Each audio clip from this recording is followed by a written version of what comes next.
What's up? You know what time it is. It's time for the best 120 minutes of your day.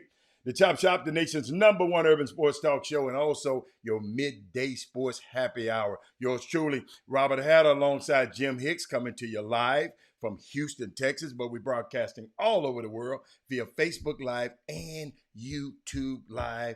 And happy Monday to everybody. I hope everybody had a great weekend. Oh, Tampa Bay, Tom Brady, oh my goodness. Patrick Mahomes, two of my favorite quarterbacks. Y'all, I wish y'all would go back and look at the old shows and y'all know. I told y'all about that young boy named Patrick Mahomes who was on the bench sitting behind Alex Smith, and they set him the whole year and didn't play him, and everybody talking about, oh, he ain't did it. I said, okay, don't worry about it. But I just had a great weekend. You know, both of the teams won that I wanted to win. But let me start this show off. Let me start the show off today. Today I got something for you I want to share with y'all. Let's see where I'm gonna start here. First of all, let's shout out to the starting five. Okay, and the starting five is the five people that we affectionately call the starting five because they start the feed up. They are the first five people on the YouTube and the Facebook feed. They pop up, and I got them in order here. So let me call them out today. Todd Holmes, Rod Wells, Sonia Billingsley, Thaddeus Moody, and Martin Vaughn is in the building. And my sixth person of the year is of the day is Mindy Collins is in the building. Hey Mindy, hey everybody.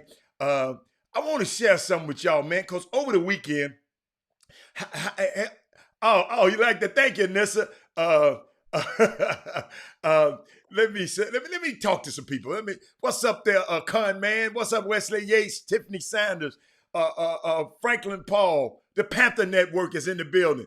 It was at Barry, McDonald, Corey Willis, Mate. What's up, Tori? What's going on? Let me see, Calvin Williams. What's up? What's up, Pop? What's up, Youssef? Excuse me. Malik, what's up? Malik is in the building. My bad, Malik. I just want to shout out to everybody, but I want y'all to help me out a little bit, okay?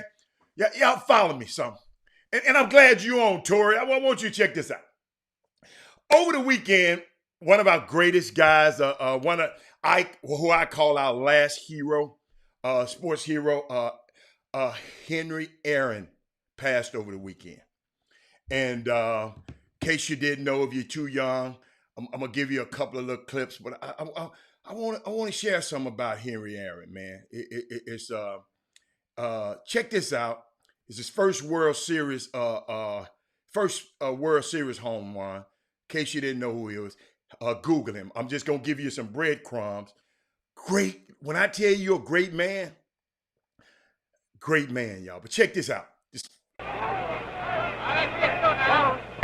It's high. 3 balls, 1 strike. Wes Covington to follow. And there he is.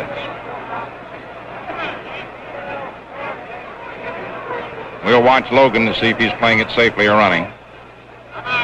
Playing it safely. There's a drive to deep right center field. That ball is going. It's going. I just want to show you that in black and white because we lost a great man and we lost a great woman this weekend.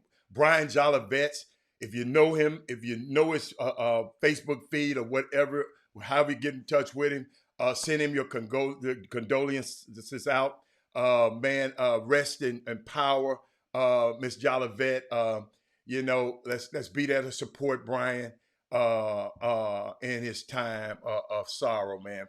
But shout out to Miss Jolivet. Shout out to the reason I brought up Henry Aaron. I learned a lot of new stuff about him this weekend, y'all, and I just want to share it with y'all. And his connection with his mom. I mean, this is so. I just want to remember. Henry Aaron. A lot of he was just more. He was just more than an athlete, man. Howard Bryant got this book out. Y'all need, if you like to read, it's called The Last Hero, and that's how I think of him. even Dusty Baker, our coach, the Texans coach, not the Texans, the Astros manager, he was a mentee of this guy, of Henry Aaron. And Leroy Satchel Paige was a mentor of Henry Aaron. But y'all remember, I want y'all to show y'all something. And all the mamas, y'all follow me here, mamas. I want y'all to follow me here, mamas. Check this out. This when he hit the home run to pass Babe Ruth after months and months, and they said so many letters, hundreds of thousands of letters telling him, nigga, if you hit this home run, we're going to kill you. We're going to kill you at home plate. All kind of these, all of this kind. They didn't want him to break Babe Ruth's record. Check this out. I want you to take a look at that, man. Did y'all see how his mom hugged him? And how she hugged like she was about to squeeze. Y'all, I'm getting chills right here about to tell y'all this. She did that intentionally. That was intentional. She said she been hearing about all of those death threats to her son. First of all, she didn't like how they just let them two white guys come out there and just be able to put it, to touch it. They could have did something to him. Got to realize, y'all, he's had hundreds of thousands of hate mail and death threats. And they let that dude get that close to him. Okay? Check this out. Mama said, if she was hugging him and said, if they kill you, they got to kill me too. She said, if they kill you in this moment, I want to die too. I couldn't live. If this bullet comes through your body, it's going to come through mine too. Because she said, I can't imagine being here without you. That's Henry Aaron. Forget what those people tell you who he is. You know, it's always who we are to each other, who you are to me, Mindy, who you are to me, Dr. Newsom, and to how other people feel and how you are to other people.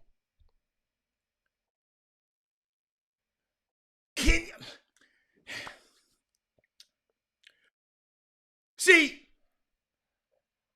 we're going to hear about it on TV. You ain't going to hear about that on TV. We're going to hear about his 3,771 hits. We're going to hear about his RBIs, 2,297, placing him first on all time list. They're going to tell you about that. We're going to hear about the 1,477 extra base hits. We're going to hear about that. And we're going to hear about check this out, 6,857 total base hits. In case you don't know what total bases is, every time you get 1 point, you get a single, 1 point for a single, 2 points for a double. You know, I know some of you guys know. We ain't talking about you know it all. We're talking about some people don't know. 3 for a triple, and you get 4 for a home. He got 6,887 of them. Right. Only person close to him is Stan Musial, and he way behind. He didn't steal. Now, he was one of the 5th fastest people in the league, but he didn't steal a lot of bases because they didn't need him to. Let me show y'all some of this writer named Craig Melvin whispered over to Henry one time and said, you notice I don't call him Hank. I call him Henry because that's the name they gave him, Hank. His name is Henry. Y'all follow me here. There's a writer, Craig Melvin told him, he said, he asked him, he whispered and asked him, he said, man, you're the greatest baseball player to ever live. Guess Henry leaned over and said, hey, I'm with you. In other words, he said, I'm with you. But let me tell you some things you might have didn't know about him. He retired and became a huge, successful businessman. He left professional sports and retired and became a hugely successful businessman. He just died the other day, right? In 2016, that's just a few years ago.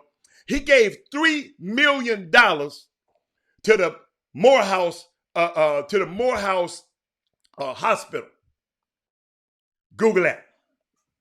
Him and his wife have became huge philanthropists. And one of my greatest memories of him, him and his wife funded so many youth programs, man. They just wrote checks in them areas, Alabama, Atlanta area. Got to help me. I got you, Walter Yates. Walter Yates, thank you, baby. Thank you. That's why I'm calling him Henry. Him and his wife, Bobby, they dumped millions into their community. Let me tell you something. He was friends with school presidents. Samuel Du Bois Cook. He was talking about how these guys meant to him. He don't talk about how much the sports figures meant to him. Samuel Du Bois Cook is one of the greatest college presidents in history. Walter Kimbrough of Dillard University. That was one of his Professor Cook's, Samuel Cook's mentees. He said they don't make them like these guys no more. Benjamin Mays, president of Morehouse. Let me show you something. This is what I love about him, y'all. He was always talking about non-athletes and non-celebrities. You know he after my heart. He talked about educators. We got some educators on this feed. He talked about institution builders that inspired him. After he retired, he used his business acumen, his abilities, and used his intellect and passion to create a successful business. Guess why? Out of those revenues, he hired black folks. And him and his wife gave away a massive amount of their fortune. He said, Dr. Du Bois Cook was very important to me, helping me frame the way I saw the world. He had a black school president, or Duke. He was and Du Bois Cook also worked at Duke. The young man, even at his Hall of Fame initiated, when he got initiated into the Hall of Fame. Let me show y'all something. Yeah, his family there. Yeah, his teammates was there. But he also asked to stand in the stands. Some of the people he invited to Cooperstown, to his Hall of Fame, to be with him. Marvin Arrington, the mayor of Birmingham. He was one of the first wave of black mayors. Maynard Jackson, the mayor of Atlanta. If y'all don't do nothing else today, look up that dude. If you wonder why a lot of black people got concessions in the airport and got business in the airport, and this man, Maynard Jackson, you got to look him up. Check this out. The dean of HBCU presidents, Benjamin Mays, was at his Hall of Fame induction. Let me tell you something, man. Athletes are a point. Check this out. Are a point which America is able to receive us. Y'all know what I'm talking about. If you're an athlete, oh yeah, he can come over. If you're an athlete, oh yeah, you can date my daughter. If you're an athlete, oh yeah. We're headed to the Super Bowl, y'all. And because they love to see us dance and throw a ball, shuck and jive, singing. They love to see that. Let me play you something, Dr. Newsom. And this is just to open your eyes. This ain't to cast a disperse on no one. But this how we got to check this out. I got an insert from the movie One Night, and I hope we don't get kicked off the show for me playing it, but it's so important I got to risk it. Jim Brown went over, his mom came to town, Sea Island, Georgia. He's from Sea Island, Georgia, came back to town. Mama told him to go see Mr. Carter. And y'all check.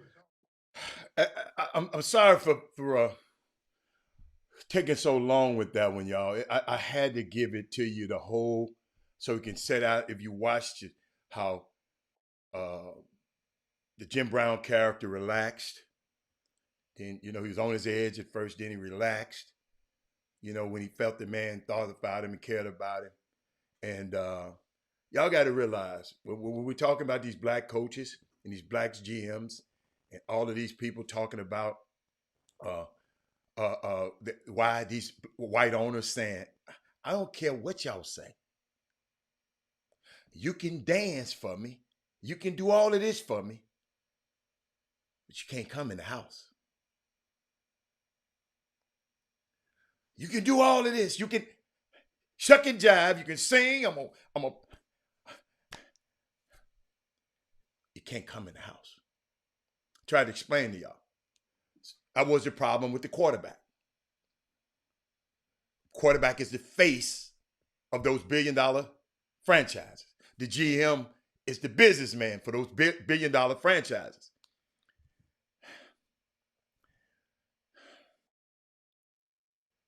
It's unique, man. And I go back and look last night. Take a look at this.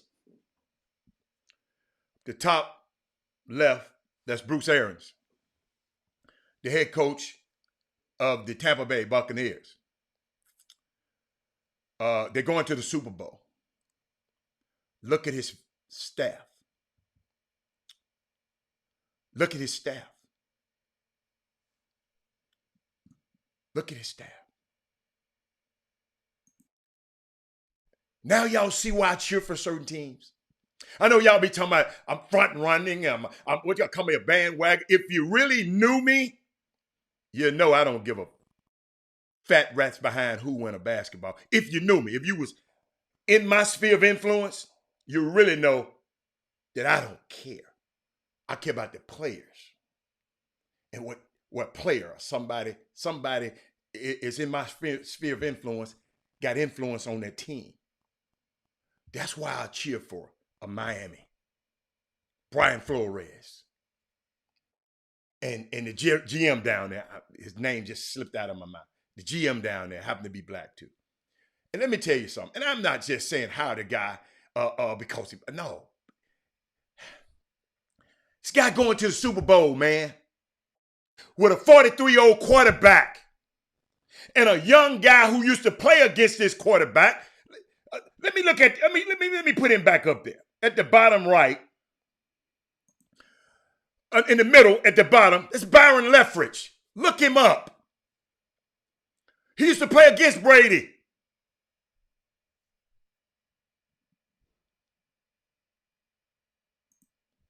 These guys can do the job.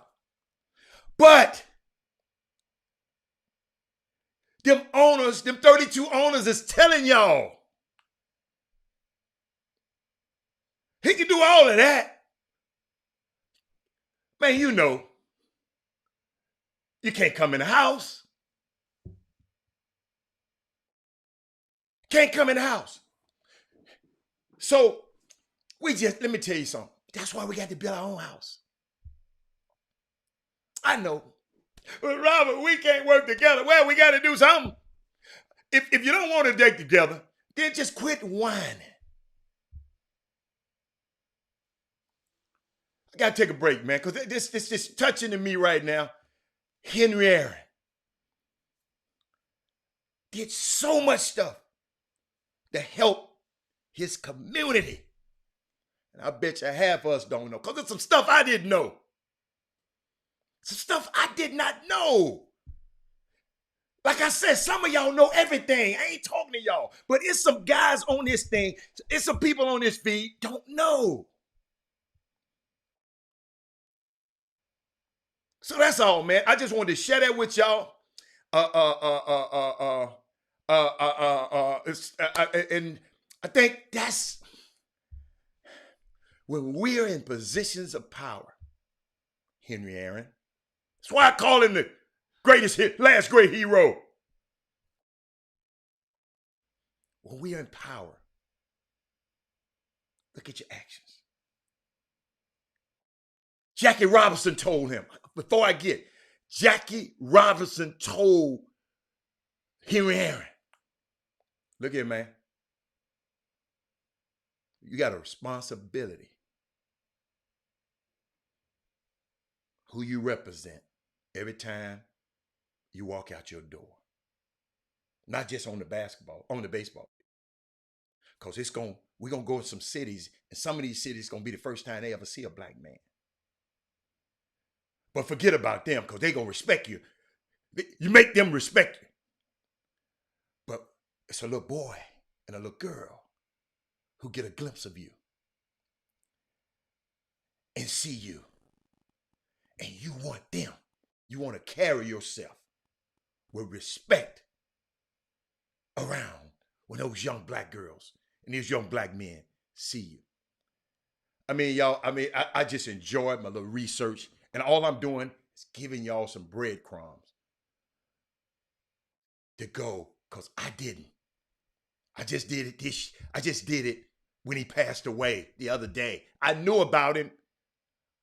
These last studies I did over the last few days, I'm mad at myself. I blame myself. I don't blame nobody.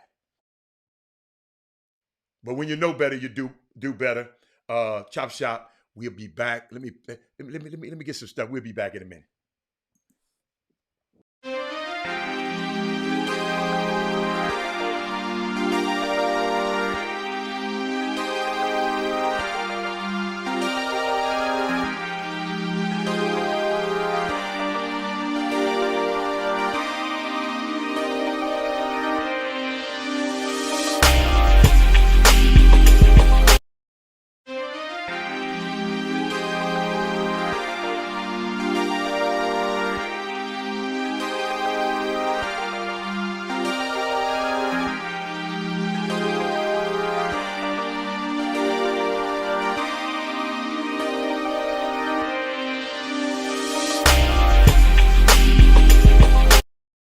An artist's duty, as far as I'm concerned, is to reflect the times.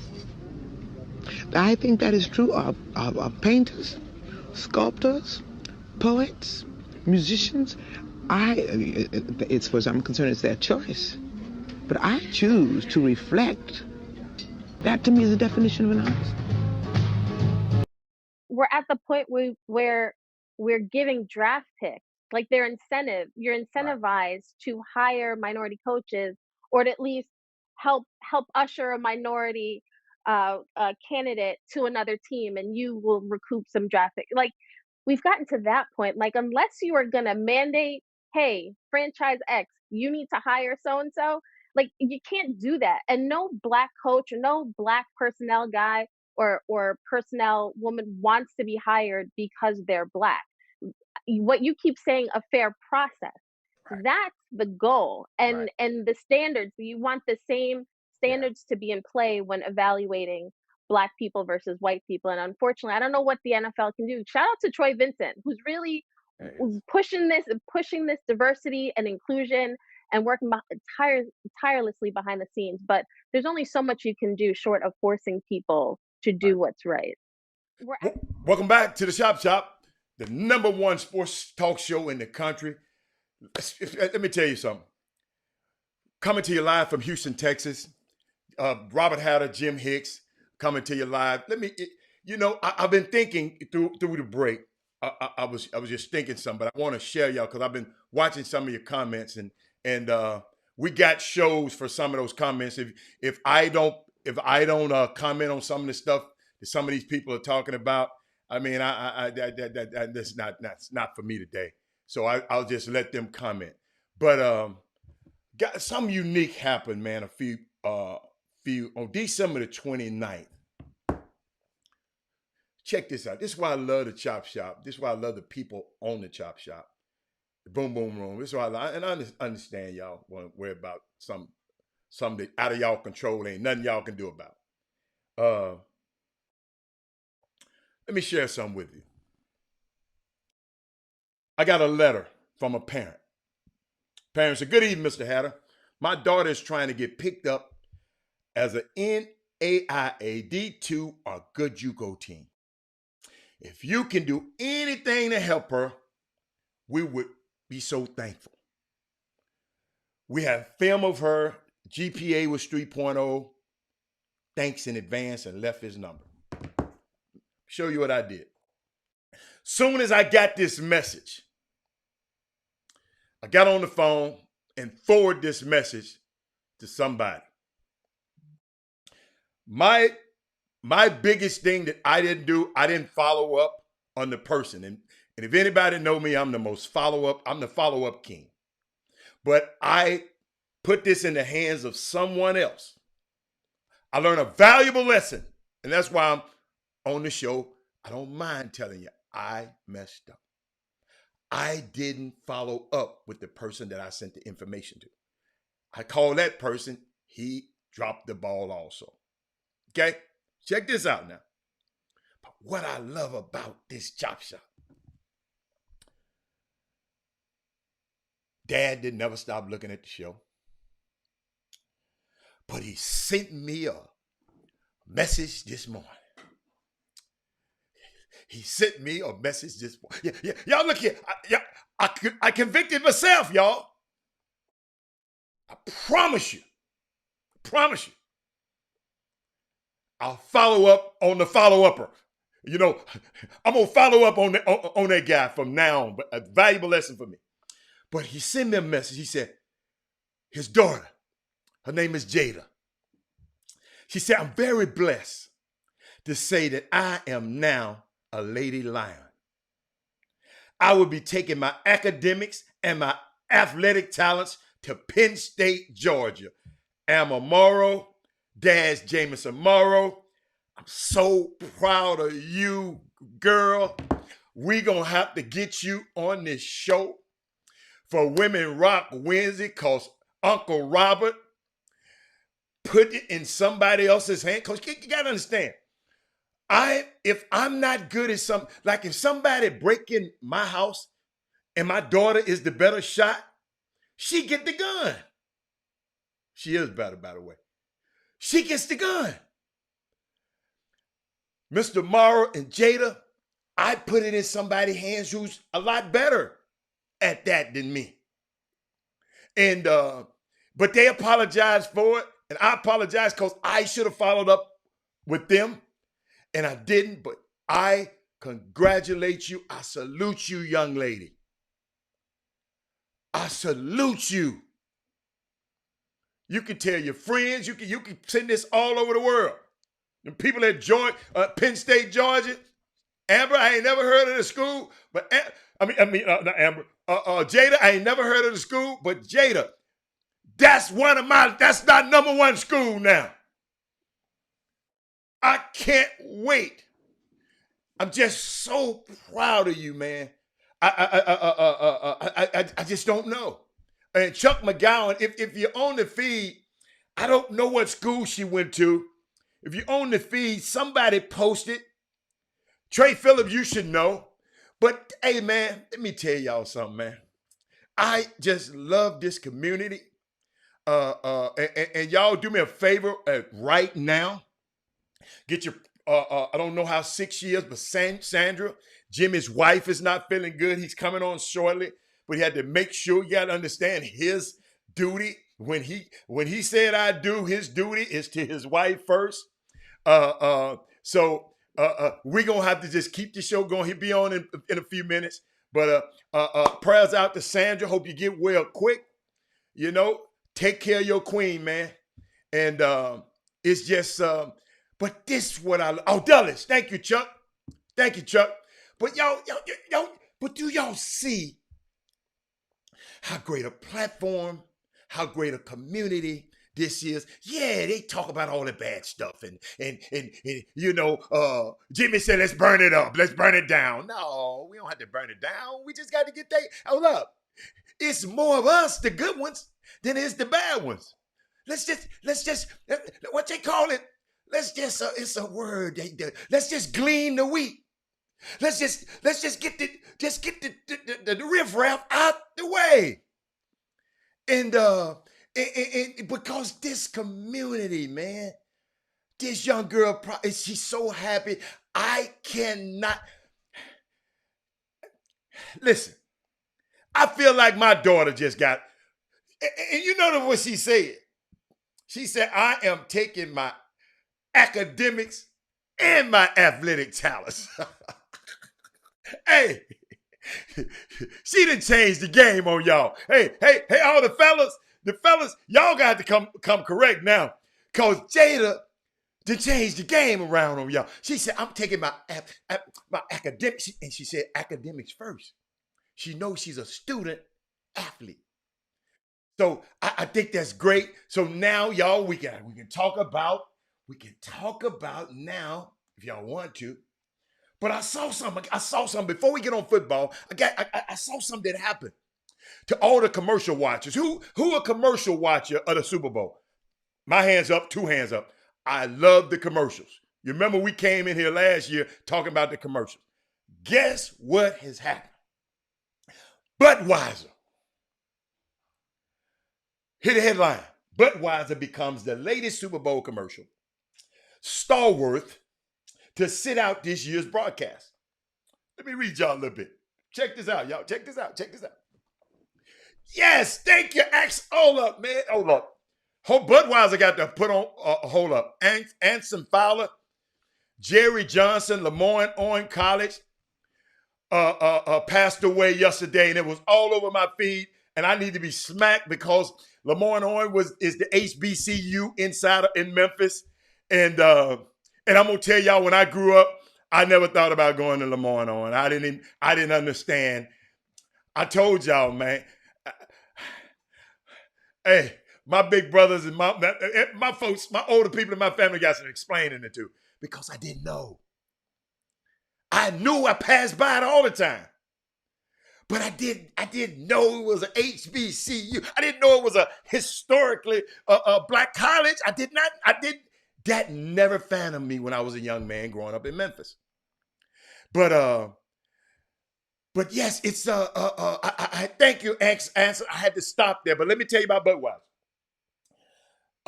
Budweiser, they said, over the fast forward decade, producing some of the most phenomenal commercials in television history, right? This year, the brand is taking a pass. They're not going to do it. They put out a statement. They said, announced Monday that it was foregoing the annual Super Bowl commercial slot for the first time in 37 years. My other computer's over here. That's why I'm turning sideways. For the first time in 37 years, joining fellow juggernauts Coke, Hyundai, and Pepsi, and skipping this year's Super Bowl broadcast amid financial uncertainty of the COVID-19 pandemic. Check this out. The beer brand said in a news release that instead of paying to air on Super Bowl ad, it will instead be reallocating the media investment to raise awareness about COVID-19 vaccine throughout the year in partnership with the Ad Council. Unique. I never thought that would happen. But by the way, the Chiefs and the Patriots are in the Super Bowl, y'all. If you saw the game, I know some people don't like Tom. I love Tom. I love Patrick Mahomes. I thought both games were great. I like the bad man, Aaron Rodgers. And what do y'all think? What do y'all think? I got some little notes about this. While I'm waiting on Jimmy, I got some little notes. I got some little stuff I want to share with y'all about the Super Bowl. But I know we're on a 10-second delay. What did you? Well, let's talk about Tom Brady. Let's talk about Captain America as a friend of mine. Think about this, ladies and gentlemen. He left. Excuse me. The New England Patriots didn't want him no more. Bill Belichick, they said, bye.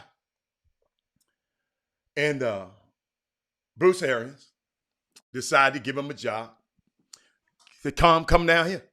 Y'all remember over the summer, Tom got in trouble. First of all, first time he was trying to find Byron Leftwich's house, and he went into Byron Leftwich's neighbor's house by mistake. And the husband, he just went in people's house. Tom just opened the door and went in. And the neighbor said, wait a minute, Tom, hold up, Tom. You in the wrong house. Byron lived next door. That's how he started off. And then you remember we had COVID over the summer. Then he got reprimanded for what? Calling the practices for his team at the high school. High schools were shut down and everything. Tom Brady got in trouble with that. So he really didn't have, he couldn't work out with his players. It didn't have a mini camp. Didn't have preseason. He didn't have preseason football. And this 43-year-old man is going to the Super Bowl, man.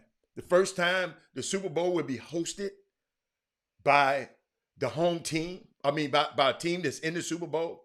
Just think about this. They ain't got to fly. They ain't got to travel. They ain't got to do nothing. They got to go just check in their hotel and when Super Bowl week start and for preparation, they had to get away from their family then.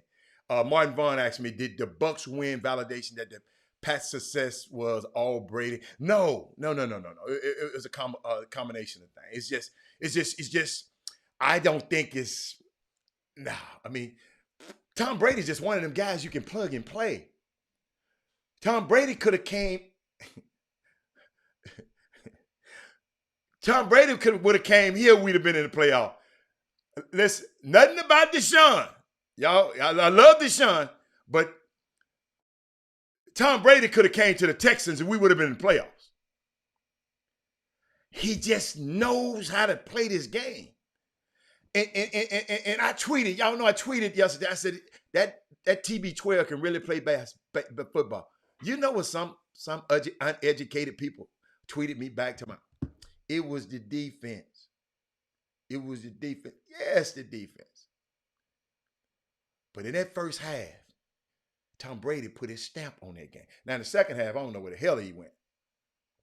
But it's just a unique thing. Let me give y'all something, y'all. Y'all follow me on this one now. Tom Brady will now start in his 10th Super Bowl. Twice as many as any other quarterback in NFL history. That's 4 more than his modern contemporaries. Peyton Manning, Drew Brees, and Aaron Rodgers combined. He's made the Super Bowl in over 50% of his healthy seasons as a starter. Hold on. I told you. Hold on. I got some more. Hold on. Let me tell you a little bit about Patrick Mahomes, coach. That's my homeboy. Patrick, my homeboy. That's my homeboy. The last time Patrick lost a game by more than one possession was back in 2016 in college. I think they got beat 66-10, I think, by Iowa State. Now he's going to back-to-back Super Bowl. Yeah, Brady had 3 picks yesterday. Yeah. But something made me think about, I'm going to go back to Brady, but when I'm thinking about Mahomes, something made me think about this, Jeremy. If it wasn't for D Ford's toe on that line a couple of years ago, when they say he was just offsides, he lined up offsides. Mahomes would have had his 3rd straight Super Bowl. That's how he lost. He never got the ball back. But dude jumped offside. They ran the clock. Jimmy just came in. Check this out, man. Check this out. Man, 43 years old. Got 10 Super Bowl, 14 championship, NCAA, American Conference Championship. Let me bring Jimmy on in, man. Jimmy, I think you should be ready. Oh, there he is. What's up, baby? Man, take care of Sandra over there, man. Hey, man. Yeah, got to, man. Got to. Let me finish this out, Jimmy. I'm gonna bring you right in. Let me explain to people about my boy Tom Brady. I'm home. Let me give him a little something, Jimmy. I'm trying to get you in there good enough. Okay, all right, that should be better. All right. Check this out, ladies and gentlemen. 10 Super Bowl starts, twice as many as any quarterback. 33 playoffs wins, more than twice as many as any quarterback. First quarterback to win in consecutive conferences, championships. Second quarterback to get to the Super Bowl with 2 teams. Wow. Jimmy, you the numbers man, Jimmy, I got a number for you. 18%, Jimmy, of all Super Bowls has had Tom Brady in them. 18% of all Super Bowls, Jimmy Hicks. That's just incomprehensible, Jimmy. That's incomprehensible, Jimmy. It's just unbelievable, man. I just loved it. Jimmy, and I'm glad we stopped. I'm glad we stopped, out there. Because, Jimmy, let me tell you something. You know how I feel about Brady. You already know. You already know about how I feel about that staff.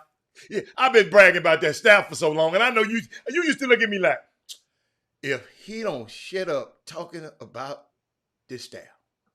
And you know how I feel about my homeboy and Eric Bieniemy. Yo, Jimmy, it's a method to my madness, Jimmy. When they say I be jumping teams, Jimmy, I be jumping for reasons, Jimmy.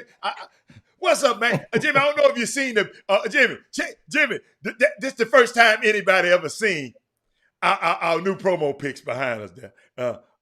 That's the first time. I just brought it out to him today. But what's up, man? How your weekend, man? I saw a couple of things going on this weekend. We had a great time this weekend, Jimmy, with overtime, Chop Shop overtime. I'm loving Chop Shop overtime. We'll talk about that a little bit later, too. But, Jimmy, what's going on? We got a guest coming, so I'm going to go and let you have at it. I'm going to take a quick break. I mean, you stay on. I'm going to take a break. Okay. Yeah, and speaking of Tampa Bay guys, I'm gonna try to cruise like we got a guest coming on in 10 minutes. And we're gonna have a conversation with UTEP head coach Rodney Terry is going to join us. RT, he's from the greater Houston area, from Angleton, Texas, which is just south, about 20, 30 minutes south of Pearland. And so RT, as we know him in the basketball community, will be joining us and coming chopping up with us. They have a variety of players from Greater Houston on that roster. And we just haven't talked with him in a while. Take it all the way back. I mean, he was assistant coach under that the University of Texas run early in the decade, which landed them in the Final Four when they had TJ Ford. So we'll talk about that. Also, speaking of the Tampa Bay Buccaneers, remember I said it 2 weeks ago, I said it last week. America needs Kansas City to emerge out of that of the AFC, which they did. Had your eyes open for them hot minute in that first quarter. It was when they were down 10-0, but it needed that. Buffalo, Tampa Bay, it's not the same. You have a party, you get some nachos, you get some dip, give you guys an excuse to crack open some beer or some brew, but you're not really watching that in detail. A non-football fan, a nominal football fan, will watch not some Super Bowls. We're just waiting on commercials. Some Super Bowls. This Super Bowl game, the commercials, they always go up every year. I'm curious to see what the rate is going to be now.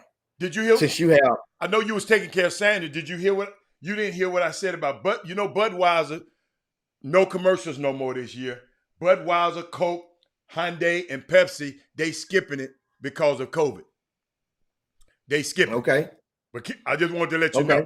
Yeah, they skipping. And so I'm just curious to see. Guess what? You can the money out there. I'm sure Amazon is gonna make their presence felt in the Super Bowl. I ain't think all the about bread that. they made this year. I'm sure they're gonna find a way to slide up in there. Yeah. And a lot of other companies as well. But I mean, I can say, and I was reading through some of the comments a while ago, I wasn't the guy that normally, I just never, the city of Boston had to just, it took real time because as I was coming up, where I was coming up in my family, I was just taught to hate Boston. I was taught that Boston was thinking about the Boston Celtics.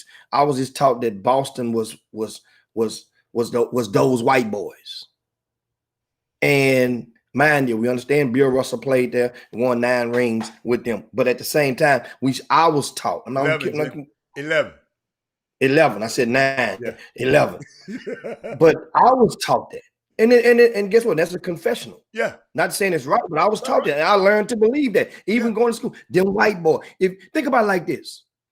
When you were in Little League, how many teams were named the Celtics where you came from? Little dribblers or whatever you came from in the YMCA. Not from where how many? That goes to show and prove. I'm just telling you the truth. How many was named the Celtics? And if it was, they probably had a white coach at the YMCA. That's a good point. So we were taught that systemically, and that's just and whether you want to admit it or not. So therefore, the city of Boston, the Patriots went right along with it. It just was not something that I grew up rooting for. So I mean, if you played for them, I don't care if you win or not.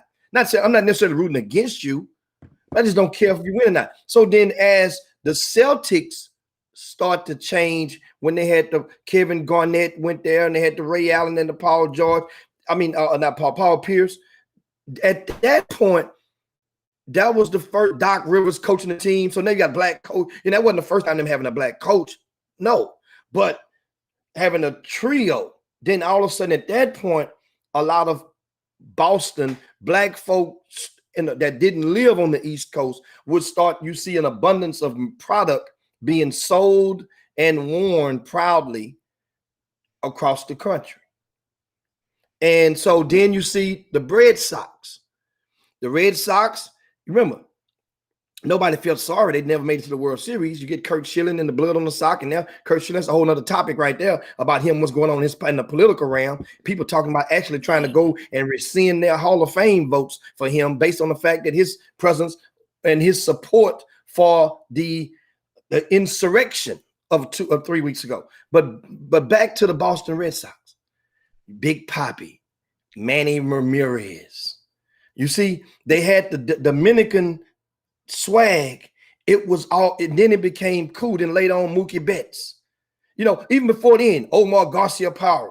You see, so the Dominican, the influx made it cool to root for the Boston Red Sox.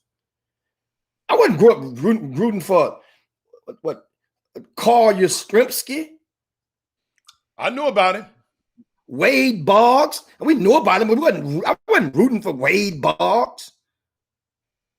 I think Boggs played for Kansas City. I got one of you guys help me out on that. But the thing is, now you see, moving into the New England Patriots, Tom Brady at Tampa Bay. I was neutral on it, but at the same time, you wanted Mike Evans to win a ring if you're from Texas or you're from Greater Houston. Just directly. And every city has somebody that plays for some team. I wanted Leonard Fournette to get some redemption. And then Antonio Brown, even although all the stuff he's been through, I say, you know what? If this guy, Tom Brady, went through the measures that they claim that he went through to get this guy, Antonio Brown, a slot on the team, I'm going to go on and root for the story. And there you have it. You have the story. You have Tampa Bay in the Super Bowl hosting the Super Bowl get to sleep in their own beds, as far as not literally because they got to stay in the hotel for COVID purposes, but you're at home. You're making history. This is another piece of history. I love watching history. I love being not necessarily, I'm not a part of the Super Bowl, but you're gonna have this memory. These are the top two of the top quarterbacks. And even though Pat Mahomes is young in the game, but you can already he's already carved his space as one of the greatest ever already, just by getting back to the Super Bowl. And you know what? Getting back there with ease. You know this guy Mahomes is not 100% after that ankle last week. You know it ain't. Ankles don't heal like that. Still, they're there. So I think Antonio, Jimmy, I think Antonio Brown got a ring with Pittsburgh. I think. He won a ring with Pittsburgh. Win a ring. I think he. I would love to see him win this ring, the redemption story, based on, because maybe, you know what, this ring, even getting to the Super Bowl, probably even getting on the team, probably saved Antonio Brown's life. Probably. Speaking of mental health, if he don't get put up on the team, he would have been in the news somewhere by now. He would have been in another video clip by now. Let me tell you something. I'm just so glad for Tom Brady. If you know, I call him Giselle's husband. You know, I might call him anything. But Byron Leftwich, I mentioned that earlier, Jimmy. Byron Leftwich, and also Todd Bowles, who they fired as the Jet coach, and then hired this clown who just got fired again. Should have kept Bowles on the team. So shout out to those guys. That's one of the reasons, Jimmy. I don't know, early in the show, and I know we got to bring Coach on now, but early in the show, I put this up on the screen. People were not there, but this is the staff that Bruce Arians has assembled down there, and I just check him out. That's his staff. All of them know what the hell they doing. They good at what they do. All of those people are headed to the Super Bowl right now, Jimmy. That's why I cheer for Tampa Bay the whole season. I mean, Tom Brady, my guy. I mean, but it's a unique situation, Jimmy. I'm shout out to both, but I can't wait for the Super Bowl to get here. So, Jimmy, our guest is in the green room. He's sitting there patient. 10 minutes early. He's just so efficient. That's why he's so great at what he do. You know what I'm saying?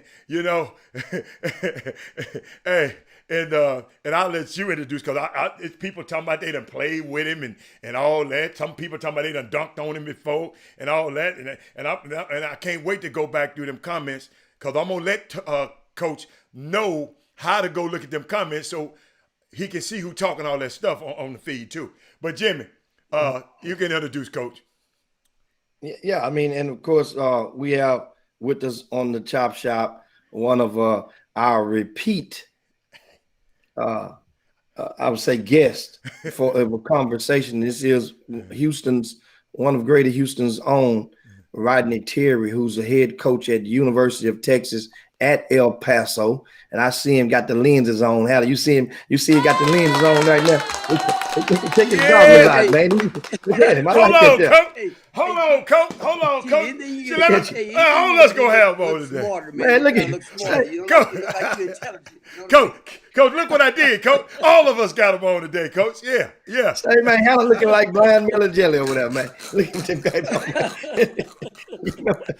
So, hey, man. RT, what's going on, man? How's everything going up there, man? Man, it's good, man. It's good. Happy New Year, you guys, man. And I appreciate you guys having me back on the show, man. It's always a great time to get a chance to literally chop it up with you guys, man, and kind of catch up on things and see what things are going for you guys as well, man. But things are good here, man. We're over here chopping wood, man, and we've embarked on conference play and had a good non-conference slate, and I like my team. And everything, we're just trying to build a program over here, man, trying to get this thing back relevant and get it back to the level that it's been accustomed to over the years, Wow. And Don't so do- now when you're saying that a good preseason get defined to going through this COVID, what are some of the protocols that are in place for you guys right now? I know some schools are taking tests 3 times a week, and how many games have you had postponed this season as well? Well, we've had one game that got postponed, but we were able to also, I think about a week and a half later, we were able to replay that game again against Arizona at Arizona and everything. But man, I give my guys a lot of kudos, in terms of what they're trying to do this season and what they're embarking on in terms of having a season. It's not easy in terms of what we're asking these guys to do, and my guys, we said it from the very beginning before we got to campus that if you wanted to stay on the wood, the most disciplined teams we're gonna be able to stay on the wood. You're gonna have to limit distractions. Most kids come to college, and that's your time to explore, get out, make hopefully some new friends that you'll have the rest of your life. Maybe meet your wife at some point as well. But in a pandemic, you're not going to have a normal year. You're not going to be able to get out and move around and do different things, especially if you want to stay on the wood as a team. So we had several Zoom calls prior to coming to campus about the importance that this is going to be a different year, unlike any year that you've ever had to deal with. And we were going to have to all try to do it together and work together with it. But they've done a great job, man. We get tested 3 times a week, and initially, and my guys hadn't complained one time about it. I mean, we got to get up early in the morning and do it at 7 in the morning and get our results back hopefully by noon so we can get on the court, at a timely fashion. 1:30, we can get on the floor and stuff. Once we've gotten everybody through the shoot, I mean, and when we test everybody in our entire program. I mean, from our managerial staff all the way down to, our administrative workers that we have in the office, everybody's got to be tested. But 3 times a week initially, just like anything, it was a little difficult for all of us to have to deal with the PCRs where you got to go up the nose. I mean, that wasn't the most pleasant test that you had to do and everything. But I think our guys got used to it. We all got used to it, and it just had to become a way of what we have to do every day for us to have a season. And my guys done a really good job. Within a bubble, okay, even on campus in terms of trying to play a season and stuff. So they done a really good job with it. Awesome, Jimmy. Well, that's a good thing. Now, what's the protocol? Let's say if a player tests positive on that day of a practice, you take a test that morning at 7, and you get the result, you say around noon. Practice starts at 1. How does it go? If we'll just give an example, we're not singling out anybody, but an example. If a player tests positive, then of course he's not allowed to come into practice. He goes into quarantine or whatnot, right? What about his roommate or his suite mate? How does that work? Contract trace. No, absolutely. We've actually only had one situation, knock on wood, from the time that we've been here, August. I think our guys got back on campus August 3rd.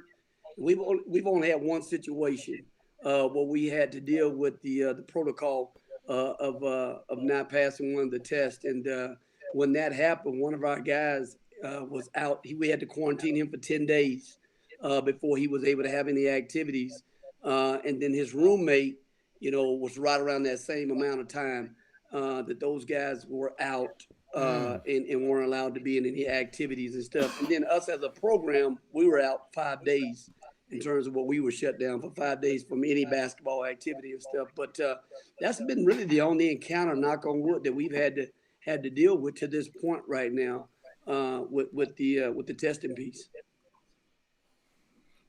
And so now looking forward, of course, we are the NCAA. You guys have not been able to go on the road for, almost a year. Almost. And so they were expected initially to allow you guys to come back out in April, but at the beginning of April, but that's not happening. What's the latest you're hearing about if and when the Division I coaches will be permitted to go and conduct evaluations at live events, home visits, official campus visits? Well, no, that's a great point. You know, we have been in a dead period this whole time during the pandemic and everything for a number of different reasons. But I serve on the NABC Congress, and that's where we have a representative from each conference gets a chance to sit on the calls. And Craig Robinson does a great job with running our organization, the NABC. And the previous call, we still haven't really talked about a time where we're going to be able to open it back up and have coaches get, where they have an opportunity to get, leave campus and go out and see prospects and things of that nature there. But we have talked about possibly reforming some of our recruiting things that we have in place right now. It's kind of what we're working with right now. We're changing the model a little bit on a few things here or there, but in terms of a date, we have not been able to reach that point yet. And I think really, I think a lot of it just depends on how things continue to progress throughout the country. I mean, until we have this thing kind of go, this curve go down in a downward spiral a little bit, and we're making some good progress, I think it'll still be a lengthy time before we're able to leave campus to get out and do evaluations as well. So no April. You know what? I'm not gonna completely say ruling out April. I think what we're doing now, probably what we should have done more as a country, to be honest with you, is that we're listening to the science. We didn't listen to the science at the beginning of this thing, and you see what we got ourselves in and what we're dealing with right now, and we're sitting at almost a 500,000, people, have met a bad fate because of not having good leadership. I think the leadership right now understands how important it is to let the experts do their jobs and let them guide us on what we're able to do and not able to do and things. So I think that moving forward is going to really help a lot of things, in terms of, the mandates, whether it's, hey, everybody need to be in mask, and how important masks are, and things of that nature, and not looking at it as a negative and looking at it as a positive. That's the only way we're going to get this thing under control. And once I think we'll get it under control and we have a good handle on this, then I think NABC and the powers that be will feel more inclined to let us, have a chance to go out and do those things. So, but a timetable wise, I don't know, between here and April, if we've done a good job in terms of following protocol and the leadership has stepped it up a lot more in terms of what they're doing, I think, we may have an opportunity, but until then, we really don't know. So now, are you guys, how much online live streams do you normally watch yourself of various games? And what part of the country, is there a certain part of the country do you watch more than others that are having during the pandemic?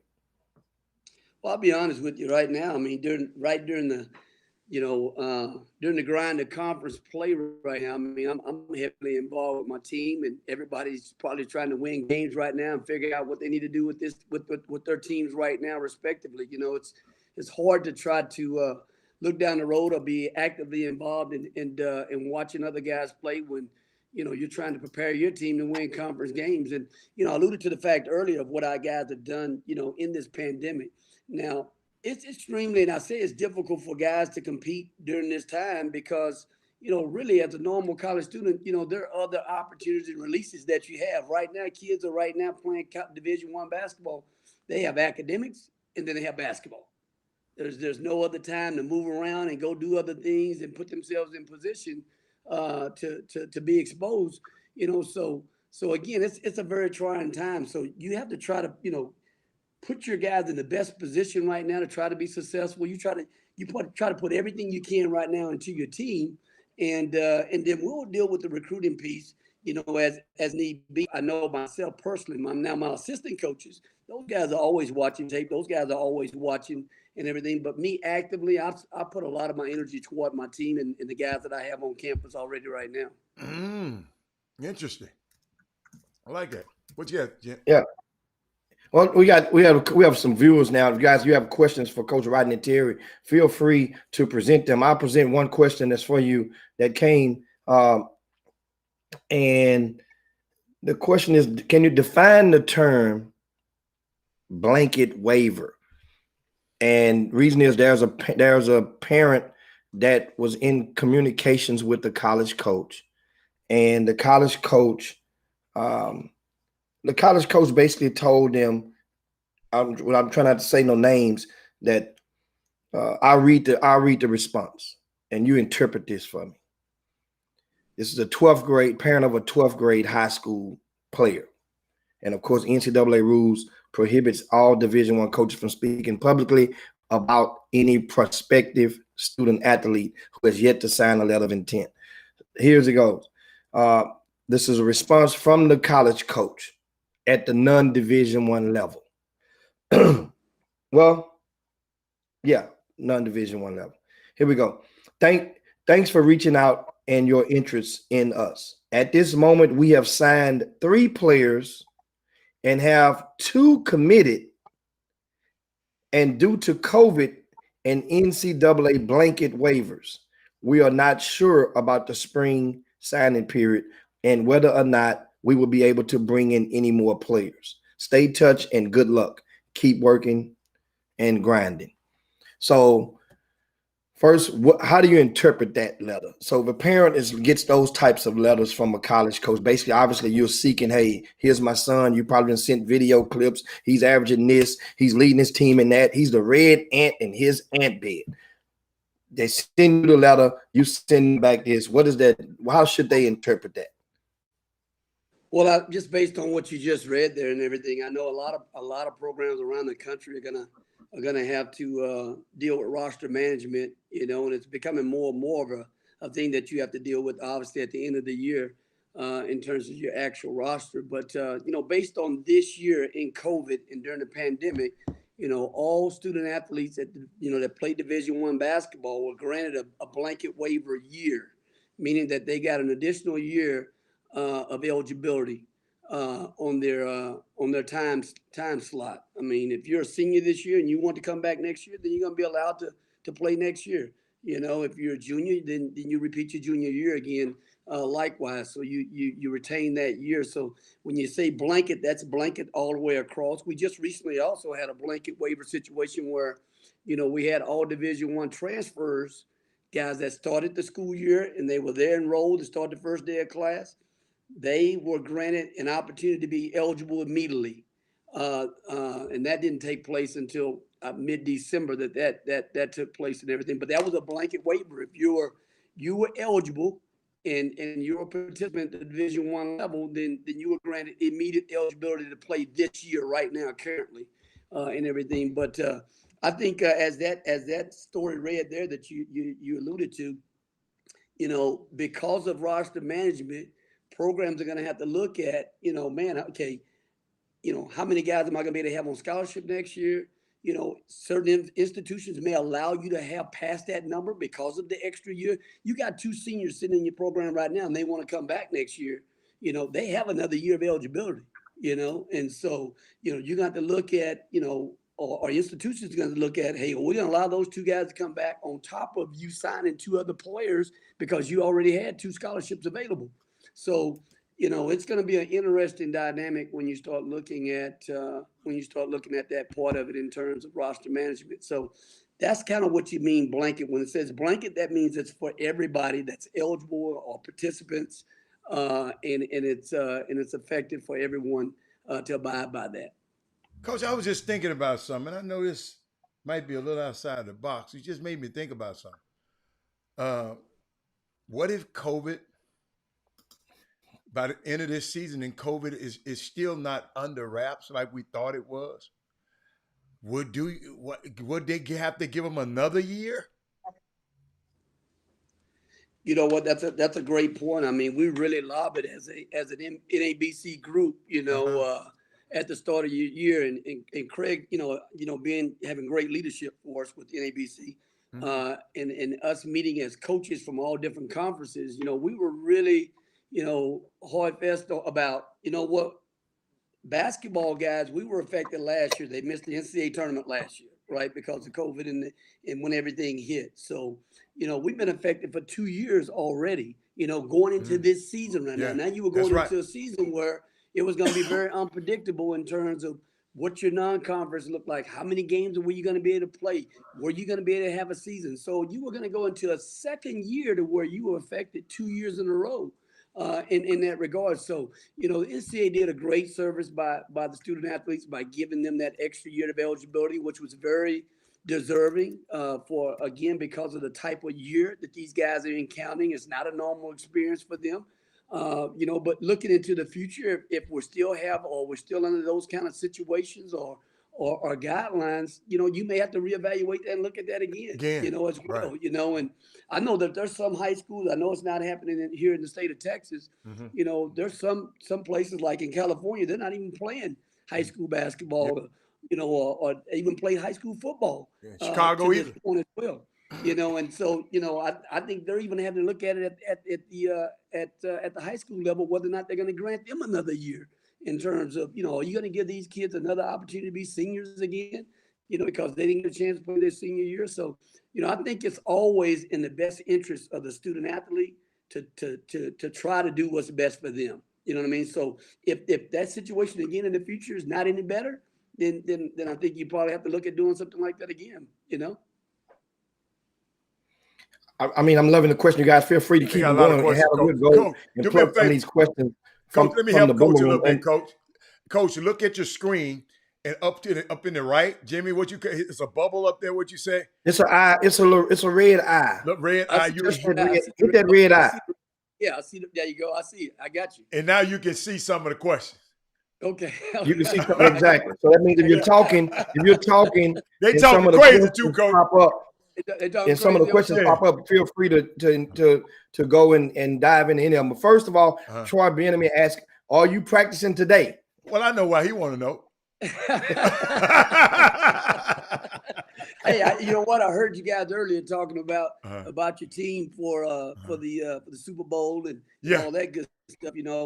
We feel inclined that we definitely we're part of the Kansas City Chiefs right now with Benny and our family there. So we got to go hard for the Chiefs. Right. I'm a big Cowboy fan, but I got to go hard.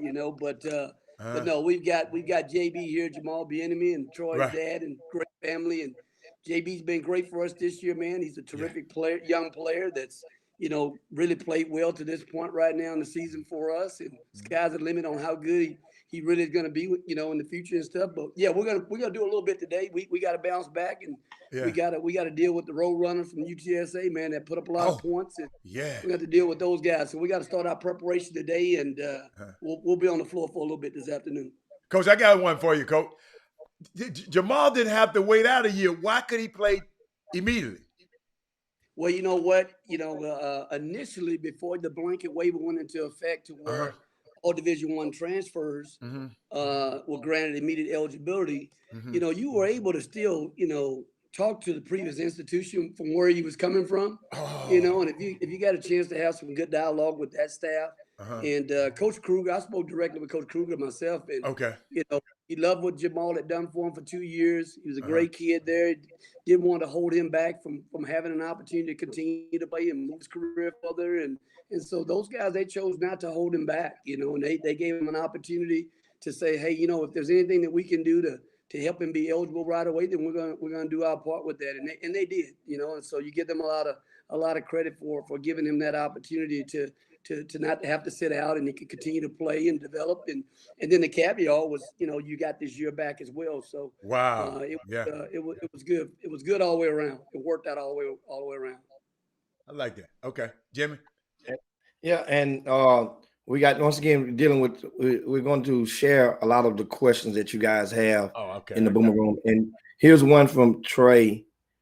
Does a coach have to require a kid to play, or can the player decline to play? And if so, is the school still responsible for the education and room and board? Yeah, no, great question. Great question. A school, there's no one can require a kid to play. A kid has to want to play, and he has an option to opt out. It's called opting out for the season. And you saw that earlier a little bit with some of the football, Division I football. Some of the guys opted out, for the season and didn't want to play the season.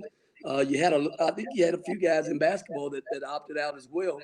and everything. But once that happens, there's a procedure on campus, and I know every campus probably has a protocol on if a kid decides to opt out. Here are the things that he's allowed to be able to do or not be able to do, and you still honor that scholarship. The scholarship's not taken away from you if you decide to opt out. Now there are some guidelines and things probably from institution to institution that that will that you have to abide by, and some of those or you may not be only to use the facility, not with any coaches. You have to use it on your own and things of that nature there. But hopefully that answers your question in that regards. Now, here's another one from Marcus. Say, with kids are getting to keep this year, how does this back up your recruitment? Meaning, can a kid go pro off the blanket year after their freshman year? Because they say 1 year after your high school class. So I know it's a pretty relatively easy, simple question, but I'm tossing it to you once again. With kids getting to keep this year, meaning getting to retain their eligibility for another year of their class, how does this back up your recruitment? Well, I mean, again, it's going to be up to the kid, making a decision at the end of the year, if he wants to move on to the professional ranks, and maybe he's ready to go and become a professional athlete as opposed to being an amateur and everything. So I think again you kind of have to deal with those situations at the end of the year. I mean, because you don't want to have a distraction in terms of having a kid worry about, hey, what am I going to be doing next year? Am I going? I think you always play the year out, and you see how the year turns out for you, and then I think you sit down and you make a decision as a family in terms of what's best for you moving forward. Whether that's a professional career or whether that's staying, as an amateur and everything. But it backs you up. Does it back you up? I mean, I think you always have to have contingency plans in terms of, if this guy here, who's a senior right now, and we've been obviously granted, an extra year of eligibility, if he decides to leave, we have to be able to have some other guys in place that you feel like could come in and replace and help your roster and everything. So I think you have to stay on top of that all the time. I think it'd be no different, Chief, than if you were sitting there at the University of Texas, and when you're going into the year, Daniel Gibson's he's a sophomore, but he's in his senior year. You know what I mean? Daniel Gibson not coming back next year. So we're going to have a guy ready to go for D. Gibb, leaving next year. You know what I mean? So you always have to have contingency plans ready to go. Now, if D. Gibb decides to come back, that's a great problem to have. But the chances of him coming back are probably really slim in terms of him coming back to campus. What we take a quick break. And while I load up and more a lot of your questions that are still on the table, that way we can go and identify all these questions to be able to toss to Coach Terry. Meanwhile, if you have more, then put them in the clip and fire away, because Coach Terry can handle anything you guys toss over there. And he's one of the best. Understand? You're not just gonna throw the one down the middle on him. He gonna at least foul tip it off. You're not gonna throw one by him. You're not whooping one by him. Not this one. I'm telling you. Meanwhile, you guys share the show if you can. Right now, to your timelines, to your friends, to your groups, let them know RT, Coach Rodney Terry, is live on the Chop Shop right now, and they can get, this is a prime opportunity to be able to dialogue directly with a Division I head coach. Let that soak in. Seriously, let that just soak in. Right now, you'll be able to dialogue with the head men's basketball coach, Division I, a brother, and who's answering your questions right now. Which they shooting hooky from practice. They still be at practice. That's what Coach Benjamin said, because they all fit to go shoot hooky. And Coach said, good. Coach, they just text me, say, keep Coach on there for the whole slot. That way they can go and do their thing. Meanwhile, we're going to do our thing. We'll be right back, guys, on the Chop Shop.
Coach. I'm just curious as to what the next step forward here is for the team as you guys move into another week of basketball. Yeah, why don't we just evaluate this game? I'm not into what our next step forward is right now. We just finished a hard-fought game. Yeah, I don't know if what's your major?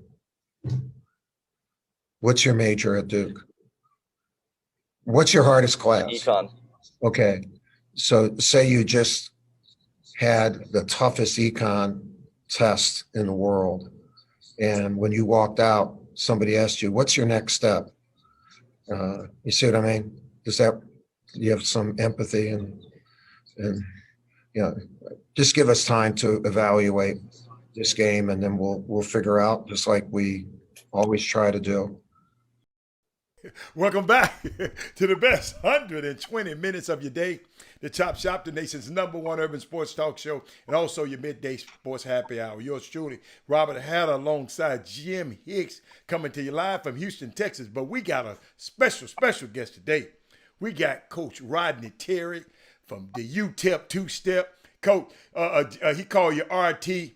But Coach, let me tell you something. I've been letting Jimmy ask all the questions. I got to ask this because I'm getting tired of some certain people on this thing act like you won't answer the question. I mean, like, have you asked him yet? Have you asked him yet? Have you asked him? They want to know what the hell went with Brian Burton. I guess Brian got a lot of fans out here, something about people. What happened, man? Could you put that baby to rest for me? Well, no, you know what? Great shooter. I'm never one of those guys that's going to sugarcoat anything or make anything sound better than what it is, or things of that nature. There, Brian's a good young coach. A guy that that I watched from afar. Even prior to hiring him on my staff there at Fresno State, and then obviously we were able to have the opportunity to come here and he joined me here on my staff here as well and everything. So.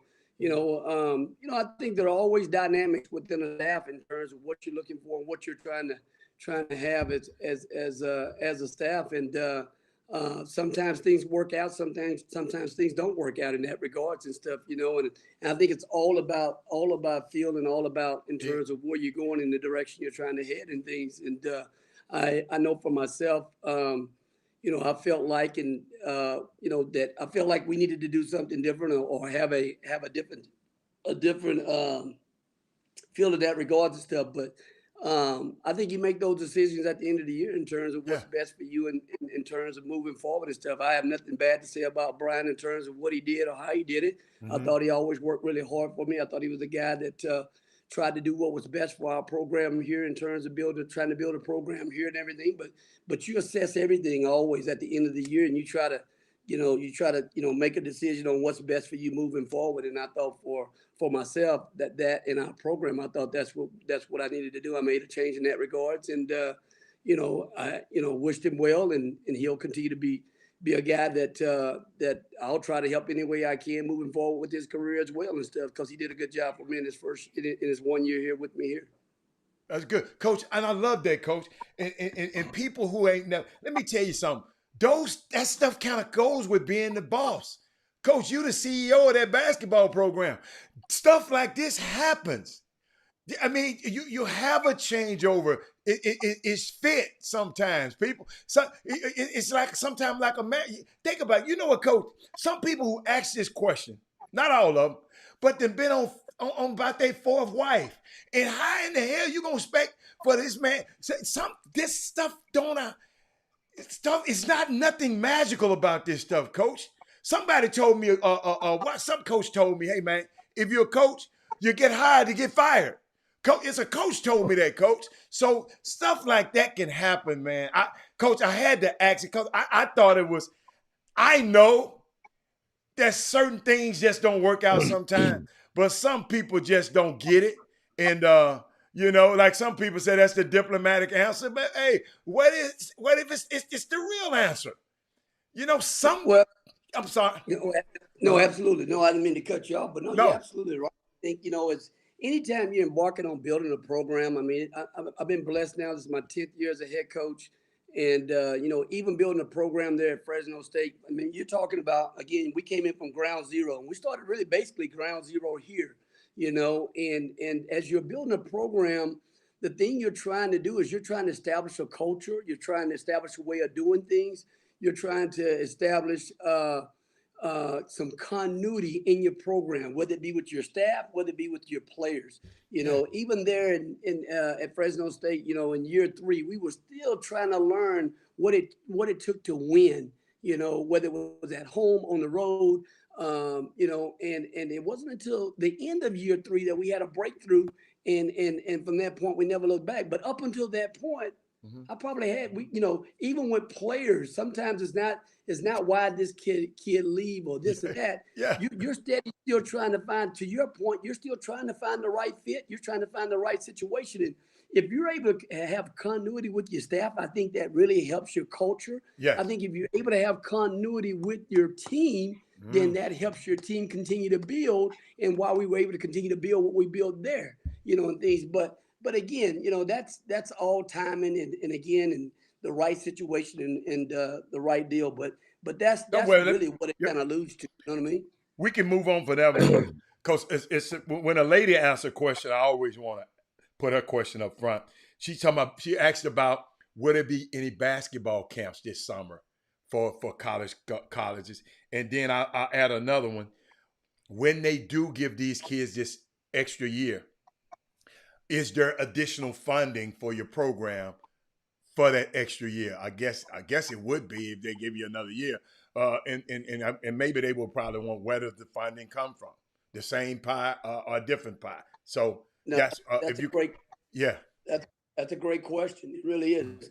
The first part of that question with the camps, I'm not real sure on the camp situations, around the country. Again, a lot of that's going to be predicated on where we are with COVID and the pandemic and things of that nature. There, I would probably nurture on the side of that's probably not going to happen this year, based on everything and where we are right now, unless we saw a dramatic change in over the next couple of months and the kind of where things are, and many more people having an opportunity, to get the vaccinations and things, the vaccine as well. So that, I think, is kind of up in the air whether or not that'll happen this year in terms of camps. I think the other part of that, a B part of that question would be that's going to be institution by institution in terms of, if you're going to be able to fund and be able to fund that extra year. Like we said earlier, if you have a couple kids that want to come back that were seniors and you've already signed 2 other guys, that puts you at 14 guys, or put you up to 15 guys that you have on scholarship. I think that's going to be institution by institution. I think that's something as a whole that institutions are going to have to look at from a financial standpoint. Are we going to be able to do this? Because this is just not for basketball. This is for every sport on campus. You know what I mean? That's basically playing. You know what I mean? That's been given the blanket waiver for their sports and stuff. So it does become a financial situation, no question about that. And I think it'll be something that'll have to be addressed, obviously, with your administration in terms of what you're going to do with that. But I think it'll be institution by institution on what people decide to do. Okay. Jim? And of course, we are tossing a lot of your questions to Coach Rodney Terry right now, and we'll go over to the YouTube platform, YouTube Boom Boom Room, and John asked, do you think that in the next few years, college teams are about to get older? And I bundle that question with, since everybody's expected to get another year, the current junior in college, what will he be identified as next year? Would he be a senior or a junior again next year?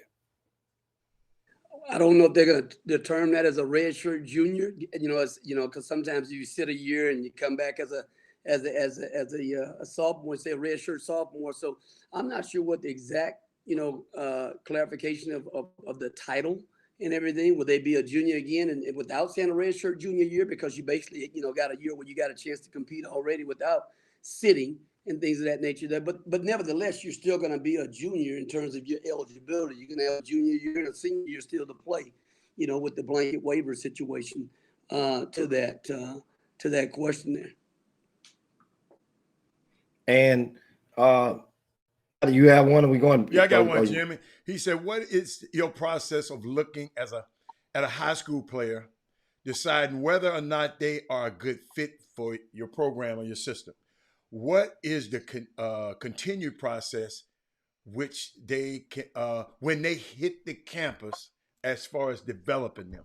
When you follow me, Coach? I'm gonna read it again because it was a little fuzzy there. He said, "What is your process on looking for a high school player, deciding whether or not they're a good fit for your program system or your system? What is your continued process when he get to campus as far as developing them?" Sure. No, that's a great question. I think anytime you sign a young player that's playing his last prep year, I think it's really important that you share with the youngster that he's not just playing for this year, but he's playing already for his freshman year already, and really try to dominate that competition where you are. And then I think you also try to prepare him prior to getting to campus for things that you do in your program. From whether it be from a defensive standpoint, an offensive standpoint. Here's some things you're going to have to do next year to make your adjustment. Okay, or you having an opportunity to play as a true freshman, okay, a lot easier for you. Your transition a lot easier for you and things. So I think you start putting some of those things together prior to them getting to campus. That will help their development. I think you look at guys that when you're looking at criteria, you're looking at how does this guy come in and fit what you do and how you do things. From a point guard spot, will he be able to play with the kind of pace you want to be able to play? Can he also guard? And be a pretty good defender for you as well, because you like to think if your team, being a team that's defensive minded and want to sit down and guard as well and everything. So I think you look at the fit in terms of what he brings to the table, and then it always gets back to what do you actually need for that upcoming year as well. Jimmy alluded to the fact earlier that a lot of teams want to stay older, or teams are going to be older. You definitely want to be older. It's really hard to win with young players that don't have a lot of experience at the Division I level. I look back again as we continue to build a program there. As we were older at Fresno State, we had continuity, and we got older, and we were pretty good. We have a good blend now. We still have some young players here, and we also have some older players here as well. But nothing like experience, but it's nothing wrong with guys gaining experience as well.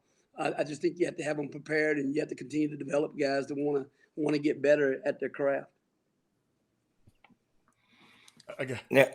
You got one, Jim? Yeah, we got this past weekend. You guys played Louisiana Tech, and of course, Kenneth Lofton asked, "What are your thoughts of junior Kenneth Lofton Jr. after he's the freshman at Louisiana Tech? After going up against him, did he defy the scout, or did your scout work on Junior?" Man, Junior was a load, man. Junior was a problem for us, man. He was a problem. I like Lofton in AAU, man. I thought he got a lot of things done with Houston Hoops team, man. They went down to EYBYL, man, and all these big name guys were supposed to be doing all these things, man. And he just went in there kicking everybody's tail and getting stuff done. So, he's a youngster that's been on the radar for a good minute, man. And he's had a really good freshman campaign. He's a really good young player, skilled young player. That causes a lot of problems right now in the paint, and that's where he's getting a lot of damage done right now. I think as he continues to develop, we saw it in AAU. He's a guy that can step away from the basket too and shoot the ball, but they're not, he's not. That's not his progression right now, and that's what sometimes young players don't understand. It's a process. By the time he's a junior and senior, he'll be a guy that'll be picking and popping. He'll step out there because he can make a three. You know what I mean? He hasn't shown that to this point right now, but we've seen that early on in his career. But as his career goes, he won't be a guy that just plays on the block. He'll be a guy that'll be able to face up and do some things as well. But that's all part of developing and continuing your game. You got to get to the wood first. What gets you to the wood first? He's doing right now something really well, giving them a low post presence that's really hard to defend and deal with, and it's gotten him to the wood early in his career. Now, as he's had time to be on the wood, now he'll add other things to his game, such as I just alluded to. He'll be able to shoot the ball facing the basket and do different things as well. But he's a good young player, man. He's a handful to deal with in there. You got to pick your poison, whether you want to double him in the post or if you want to try to stand your ground right now and make him have to score for high hands as well. But he was a problem for us all weekend long. And the other part about Who it, won the game? Wait a minute, who won the game? we split with the guy. We split with Okay. them. We won the first one, and they got us pretty good the second game. They came with the most competitive fire that next day, and really out competed us, in terms of toughness in the second game. But he played well in both ball games. He was a factor in both ball games. He's a good young player. The thing that sometimes too in recruiting, and I'm sure Eric's probably experiences right now, when you get a youngster, you see some of the skill set and the size that he has there and things of that nature, but you don't know what you're going to get with them in terms of their attitude, how hard they want to work, what's their mindset in terms of getting better, and how competitive a kid they are, and he showed me 2 days that he was a highly competitive kid, you know what I mean? And boy, he competed at a very high level, but he's a good young player in our league, and he's got a bright future. Well, why didn't you recruit him, Coach? No, we did. You know what? We put a call in there, and matter of fact, I had several conversations with Jay Lucas about him, and Jay and I talked quite a bit. And for us, it always gets back down to need and what you have. I got you. We got Effie here, we have Bryson here, we have that's right. Typo here, and we had a number of guys that could play the five. Right now we had a bunch of guys at that spot. So the last thing you want to do is bring in a young player that you want to develop and give an opportunity to be on the floor, an opportunity to play. And we just had a log jam of guys, you know what I mean, and stuff. Otherwise, we try to throw the kitchen sink at them, I got you. I like that.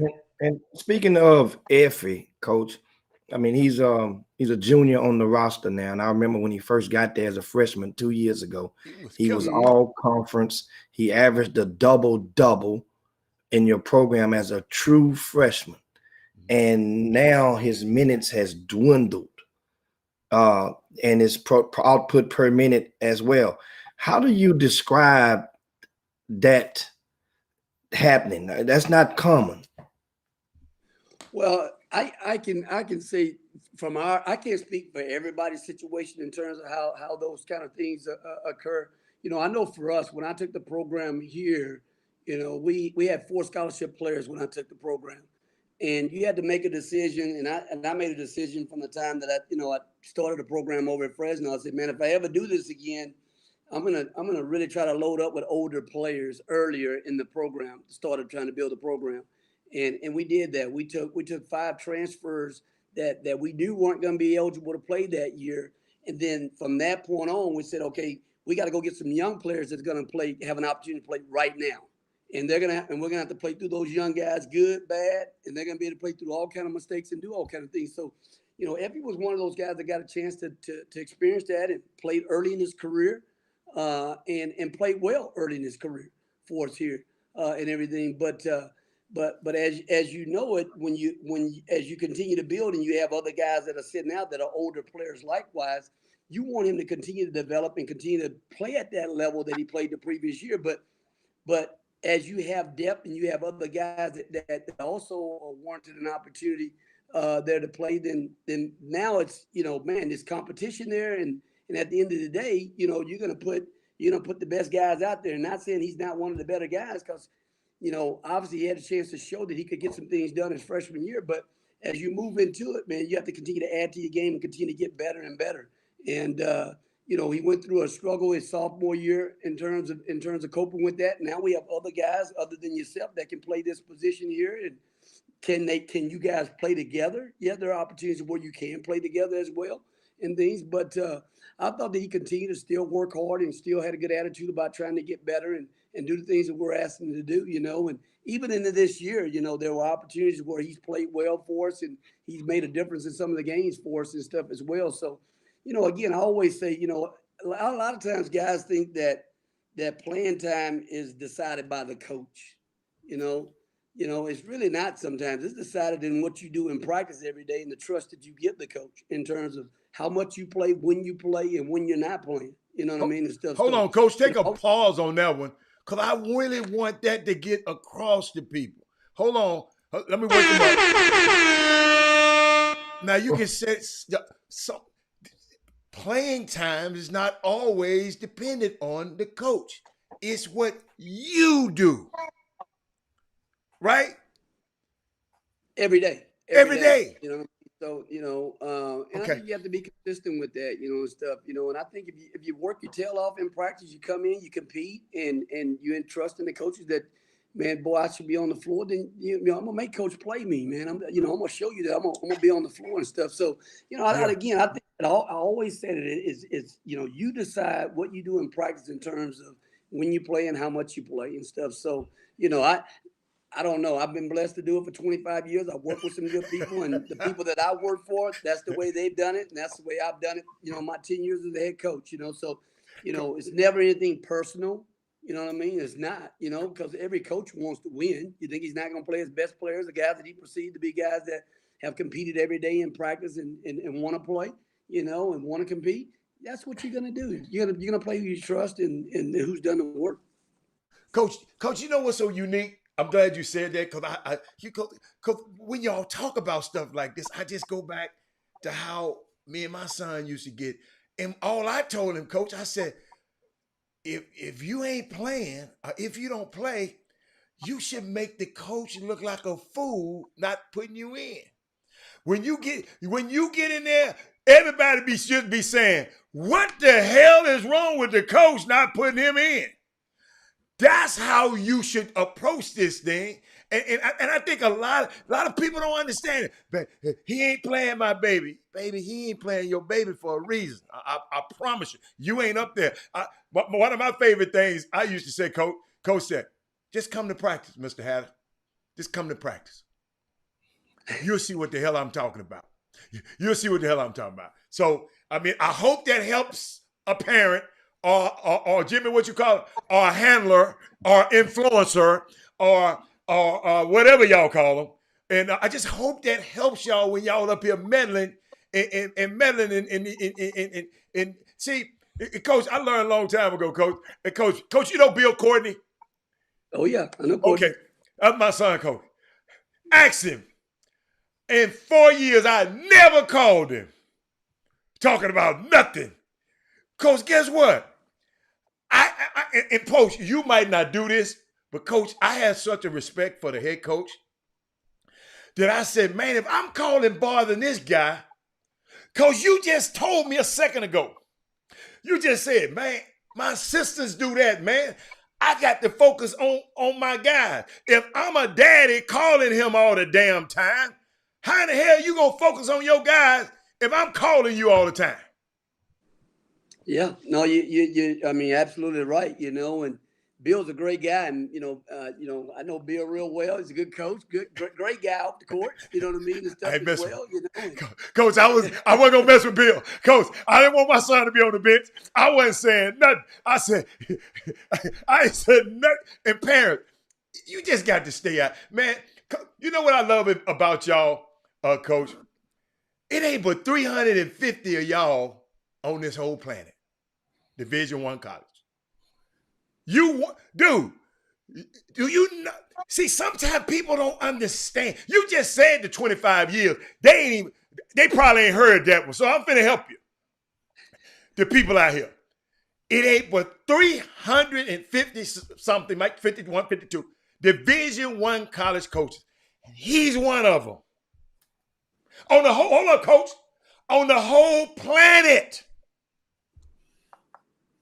And the other piece that I'll just say to that, and I say this to my guys all the time, and I don't think a lot of times, maybe some guys have egos, some guys don't, but I've been coaching 25 years. I've had a chance to, be a part of, X amount of games in terms of at the Division I level, but you don't know it all.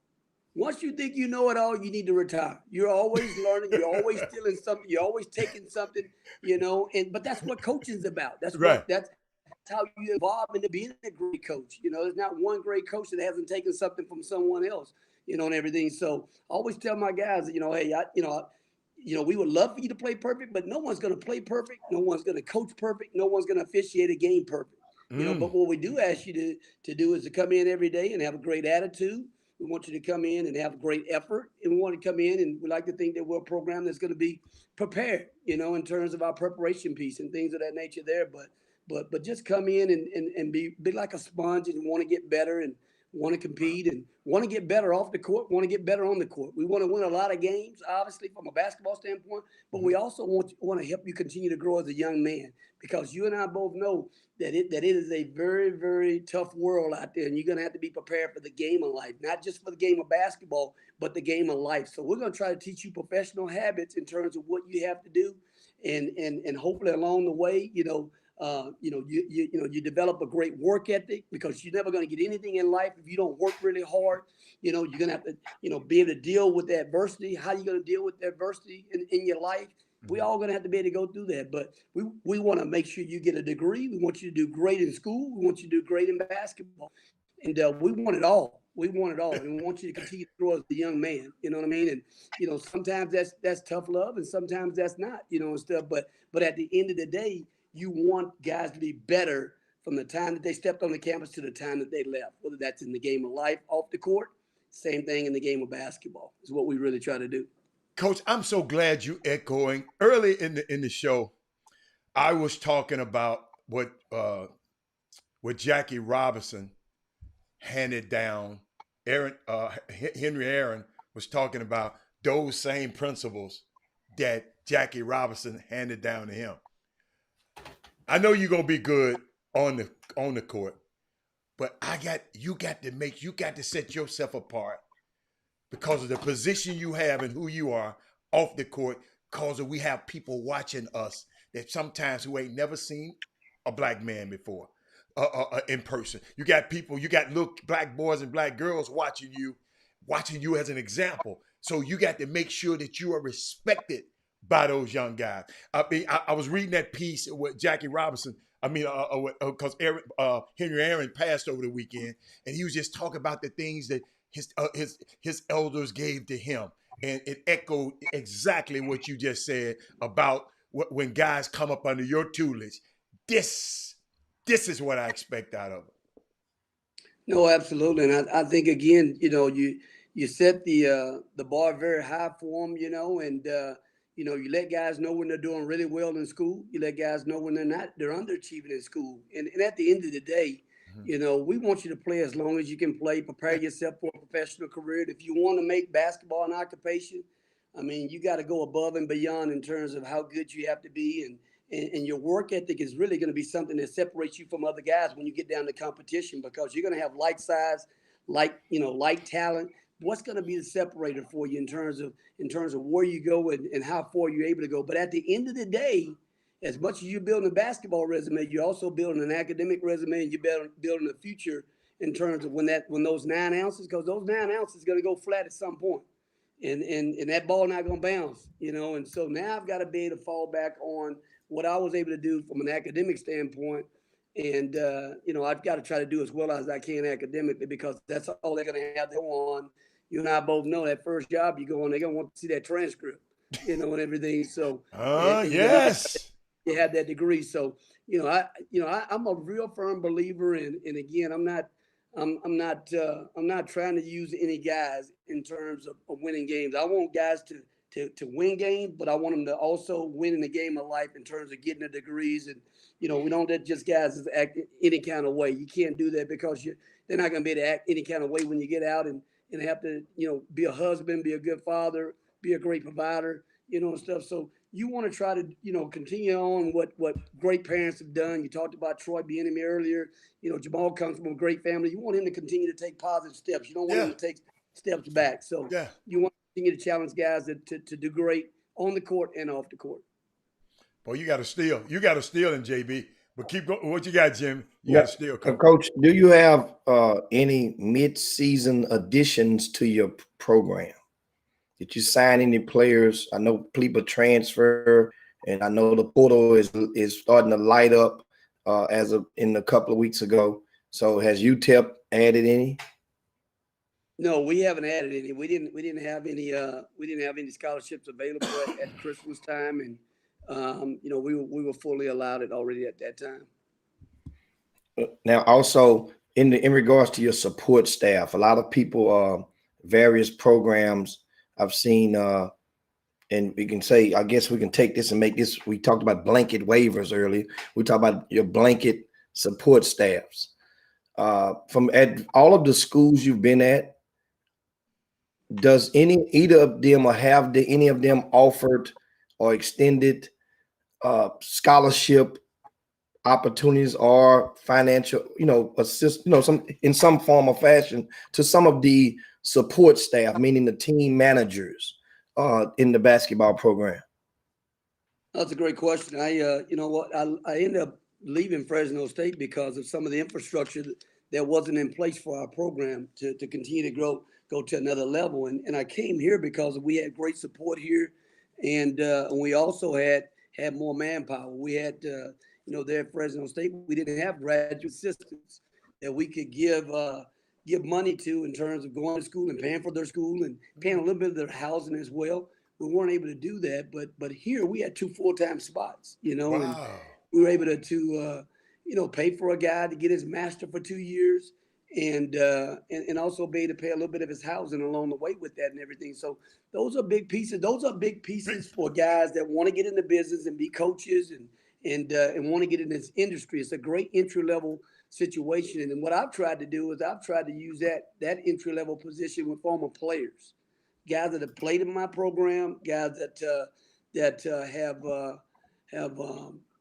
showed that they really want to try to do this in terms of making it a profession and things of that nature there. And I think what it also does, it also shows your current players, hey man, you know what, coach, when he says family and I'm family, I'm always going to be family. He really means that in terms of taking care of me and giving me a great start in life in terms of what I want to be able to do moving forward.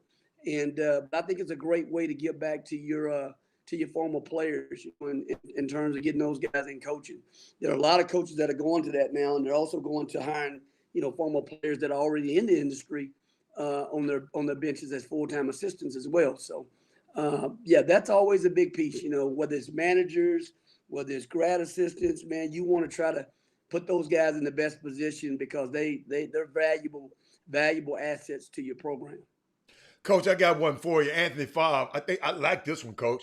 He said, ask Coach why we don't see more high school coaches transitioning to college basketball like football does. College football will hire high school guys with the quickness. He said in the quickness. I just put with the quickness. It appears, it appears it's a recycling bin for college basketball. It's a recycling bin. What do you say about that, Coach? That's a great question. I mean, I'm a former high school coach myself. I coached high school for 5 years, and I know when I was coming up, I always had aspirations of being a college coach and having an opportunity, and just trying to always keep a box too. I got a lot of letters that, man, we don't have anything available right now for you, whether it's a grad spot or whatever and stuff, and you keep that box, because you always remember where you came from and you never forget where you came from, for myself, and there's always different paths on how you get where you want to get to and things of that nature there. But, when we were coming up as high school coaches, we got a chance to work a lot of camps. We got a chance to go work the A&M camp, go work the Baylor camp, go work the Texas camp. So you're steady getting yourself out there, but you're also getting yourself out there to where guys are watching what you do, as opposed to just saying, hey, can you call and be a reference for me? No, I've actually seen him work. I know this guy can coach. This guy, he does a great job with the fundamentals. I never forget going and working Tony Barone camps for a number of years, and really, Coach Barone got a chance to see me work my stations every day. You know what I mean? Right. And so when it came time for Tony Barone to write a recommendation letter for me, he knew me from, he just didn't know my name, Rodney Terry. He knew, hey, Rodney Terry is a guy that was working station over here, but that guy was getting after it now. You know what I mean? Gotcha. Well, he's going to be a good young coach. And matter of fact, you never know where your next contact's going to lead. Frank Haight and I developed a great relationship, and it was the first time I met Frank when I worked the camps, and Porter Moser, and Porter was a young buck at that time, and Porter and I got really tight in terms of, but you look at all the contacts you make by just working camp. So you go work a camp a whole week, and look at where we are now. Frank's been a head coach for a number of years. Porter's going to the Final Four, but we all remember where we were too way back when we were youngsters trying to work our way through it, and things. But I think getting out, getting exposed is not who you know, but it's what it's not only them knowing you, but they know what you're capable of doing that you can recommend. You know what I mean? It's not enough just to know someone, and that's with anything in life. Right. You can know a lot of people, and people are gonna try to help you get a job or whatever and stuff, but do they really know what you're capable of doing? That's the key. You got to be able to show people what you're capable of doing. But coach, those opportunities is that these camps are not as prevalent They're not. anymore. They don't have those as much. That's exactly right with college coaches now. So how do they? Yes, no, absolutely. How do the guys in this what you call, I call it the Steve Jobs generation?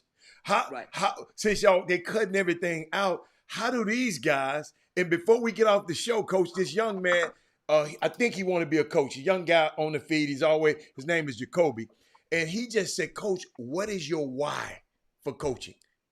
What is your why?" What is my why for coaching? Yeah. Okay, I'm gonna finish up that last piece though again about the high school coaches getting the college coaching. Uh-huh. And the thing that path is always sometimes difficult too, because I know even in my 5th year in high school coaching, I got to a point where I was making pretty decent money. Well, I felt pretty good, decent money at the time. I was making $55,000. I was feeling pretty good about it. But when it came time for me to get into college coaching, and I went over and talked to Coach Miller. He said, "Well, how much you making right now?" Right now, I said, "Well, I'm making about $55,000." Well, you're not gonna make $55,000 here. You're gonna make about $20,000 here. And so, my point is, you have to be willing to crawl and kind of make it through a little bit. And I was like, "Hey, Coach, you can offer me 15 right now, and I'm gonna take the job because I want to get in college coaching, and I'll figure out how to live and how to make it through, and whatever extra work I can do or camps I can do." But you have to be willing to start at the very bottom and work your way up. You didn't get the money piece, but what I got at Baylor when I started out from being a high school coach was I got a title. It was called assistant coach. Back then we had restricted coaches. Your third assistant was a restricted guy, and that guy could make 15, he could make 20, he could make. I think over A&M they were paying 12 or 13,000. It was ridiculous how low the pay was, but you had assistant coach as your title, so you can't put a premium on the title piece and everything. But I think you have to be willing to take a sacrifice. I used all 5 years of my retirement money to supplement, me working 2 years at a lower rate. But you have to be willing to make a sacrifice sometimes to get where you want to get to. The last point is why, man, I coach for no other reason than to help young people, try to, get a great start in life. You know what I mean? Help them try to develop a great vision for where they want to go and what they want to do, and try to prepare them, for opportunities and situations that maybe we didn't have when we were growing up, and put those guys in a position of where they can be great fathers, great husbands, and great providers, when they go back to their community and go back and try to help someone else that helped them get where they wanted to get to. And that's what it's all about. It's about trying to break a vicious cycle, you know what I mean? And be positive every day and try to help lift people up and get people better. Now also Marcus asked, do you reward walk-ons with the full scholarship if you feel like they've earned it? And if so, who's the last walk-on, regardless of what school you've been at, that has earned a scholarship, a full ride? Well, as a head coach, even as an assistant in a number of different programs that I worked in, our walk-on program was always big. It was a critical aspect, and they were very valuable to our teams. And so as a head coach, I took that same philosophy with me as well. And I was like, hey, we're going to recruit, walk-ons like we do scholarship players, you know what I mean? Because they are very valuable guys. But to answer your question there at Fresno State, I took a kid. Went to go look at another kid. He was a really good player, and ended up being a good player in Nevada. And we didn't take him, but he was playing an AAU game against another kid. And I kept watching this other kid. I was like, man, I really like this other kid. And I went to find out if he had any scholarship offers. He had 2 scholarship offers from lower levels than what we were competing at that time. And I said, well, I don't have a scholarship for him, but I want him in our program. So we got to figure out a way to get this kid in our program. So we got him in, and he came in as a walk-on, and he ended up being a 3-year starter. Ended up being a Kodak All-American, playing over in Spain right now. kid named Sam Bennett, won a lot of games for us at Fresno. And, started over a lot of more talented players because he was a guy that always made winning plays all the time and stuff. But Sam was a really good player for us there at Fresno. Here, there have been times when if I had a scholarship available for a semester and I've had a youngster that's been a good walk-on for us that comes in, practice every day, works his tail off, we've been able to put him on scholarship for a semester, and if he's really earned it, then maybe he'll keep it the whole time. But Sam Bittner was probably,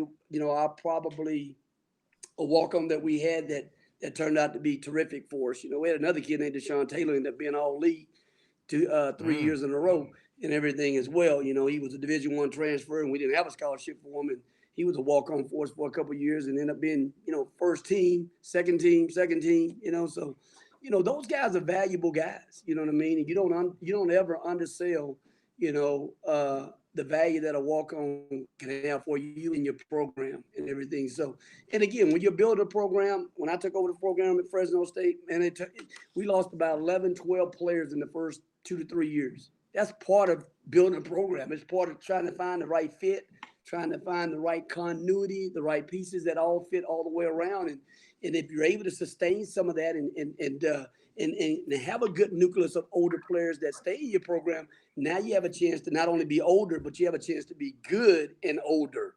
But that's the challenge of building a program, man. It's not easy. You know what I mean? So, you got to roll your sleeves up every day, be thankful for the opportunity that you're blessed to be in the situation where you are. But you also take that challenge on every single day, man. I mean, hey, Coach, we definitely appreciate you chopping it up with us on the Chop Shop on this Monday.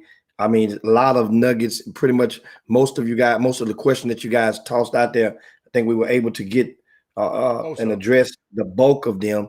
And the relationship part, I think that I want to add into that question about the college coaches and the high school coaches, and that is true. With a lot of guys I'm watching the dialogue, is basically a pay cut, because most high school coaches, if you're thinking about it to now, they're making on the average of about $75,000 a year.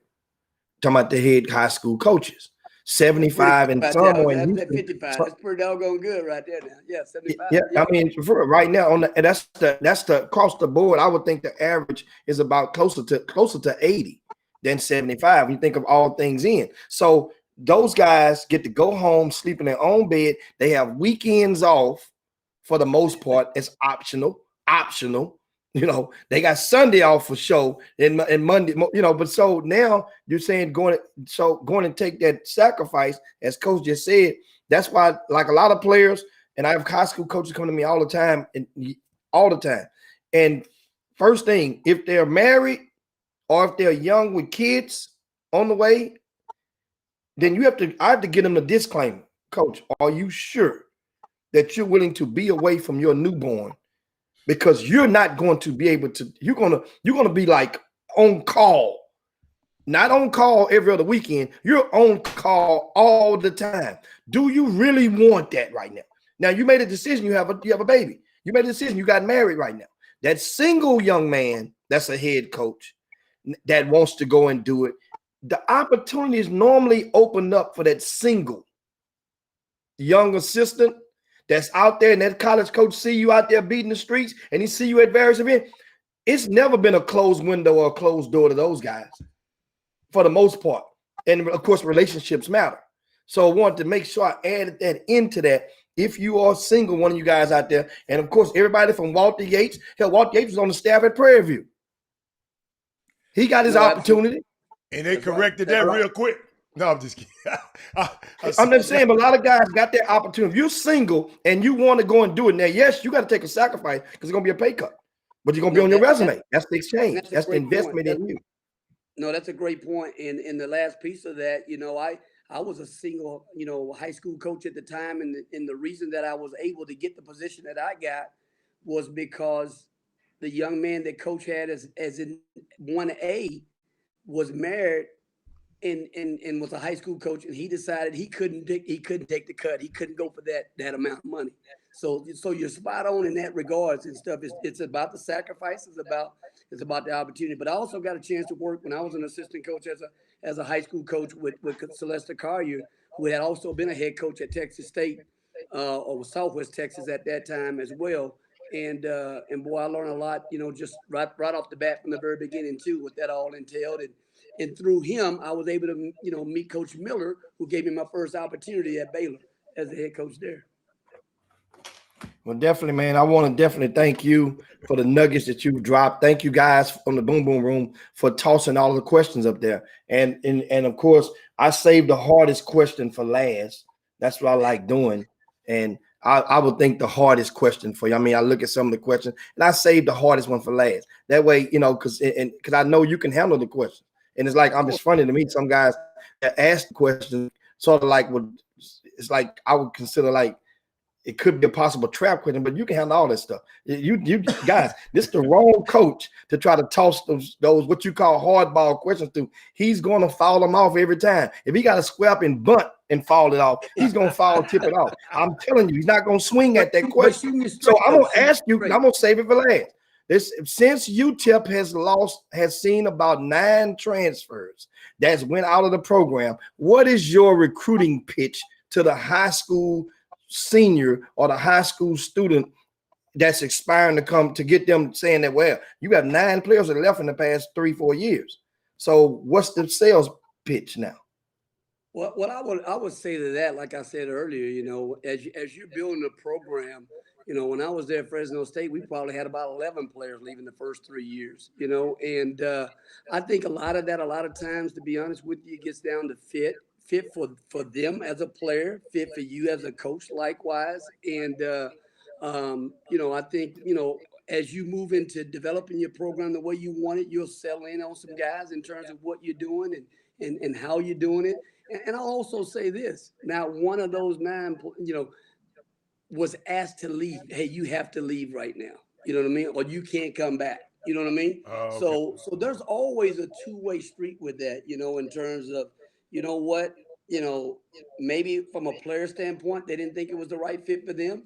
Maybe from a coach's standpoint, it wasn't the right fit. So, but at the end of the day, you want that student athlete to want to be there and want to compete and want to continue to help build the program and take the program where you want to take it. But, again, I think it all gets down to fit and right situation. And I think that's more prevalent now in college athletics as a whole. You know what I mean? I think you always have to try to re-recruit your players at the end of the year, in terms of what they're doing and how they did it, and everything, and stuff. But I think, that comes with the territory as you're building. I think, and I've experienced that already. So it's not something I haven't experienced to this point right now and stuff, and Coach, that's just kind of the nature of the beast. Coach, what's unique though, you just said something a minute ago. I listen, Coach.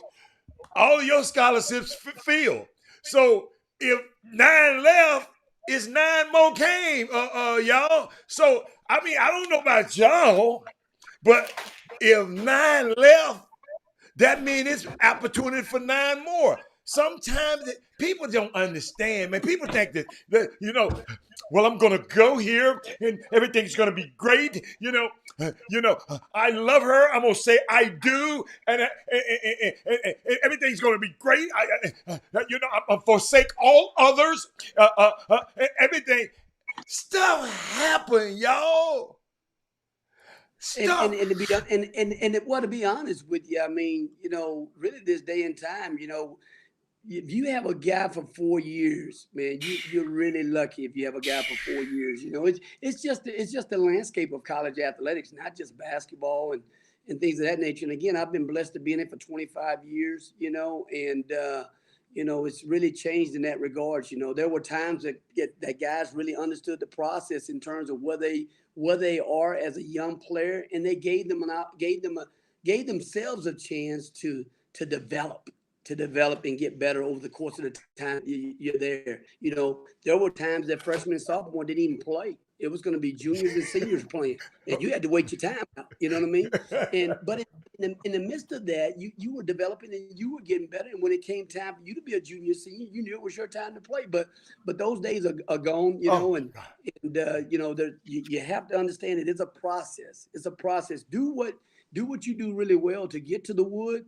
And then you start building on other aspects of your game. But again, you have to be able to trust the process, and you have to be obviously happy with where you are. And if you're not, then you're not going to be, you'll reach your full potential and things of that nature there. But a lot of times, I don't think it's so much as to where they are or what you're doing. It's just about fit, and if you feel comfortable and great about where you are, and if you're getting better every single day, and if there's an opportunity for you.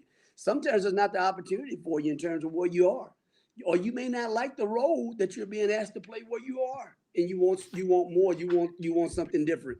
It's always different stories to how it all happens. You know what I mean? So, again, would you like to retain, your all your guys? Yeah, but that's not realistic right now. That's not realistic for some of the best coaches in the country and some of the best places in the country. So you just gotta go out and you gotta try to get guys better, than when they came in your program. And you got to continue to, I always call it, you got to keep chopping wood.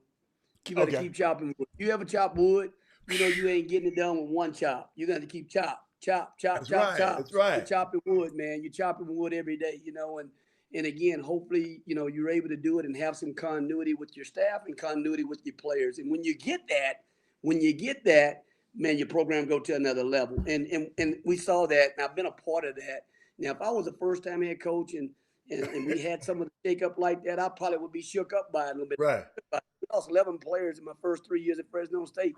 We built a successful program there that in year 5 got to the NCAA tournament. So you just have to find a good core nucleus of guys that you can have a good continuity with, okay? And they embrace the culture and the program. They take you to another level. That's when you get to the next level piece. Jimbo, get us out of here. Yeah, that definitely. That's enough. Everybody's wheelbarrow buckets are filled with nuggets today. Appreciate it, man. You knocked out. Hold on, he got one more, Jim. I want to leave you one more nugget with it. And yes, I always say this to my guys all the time. And my time at Texas, we coached a lot of NBA guys at Texas, right? But there are a lot of good players that play for us there. But I can almost tell you to a man, every one of those guys when they came in there, they've been McDonald Americans, this or that, They had to learn how to get coached hard. They had to learn how to continue to get better.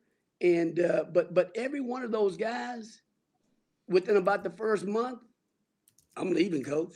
I want to leave. What? and several meetings with guys in tears saying, I can't take this, coach, and I can't take this. I can't do this. But I give a lot of them credit, man. They stuck it out, and the parents, I'm sure D. Gibb wouldn't be upset with me talking about him and BG.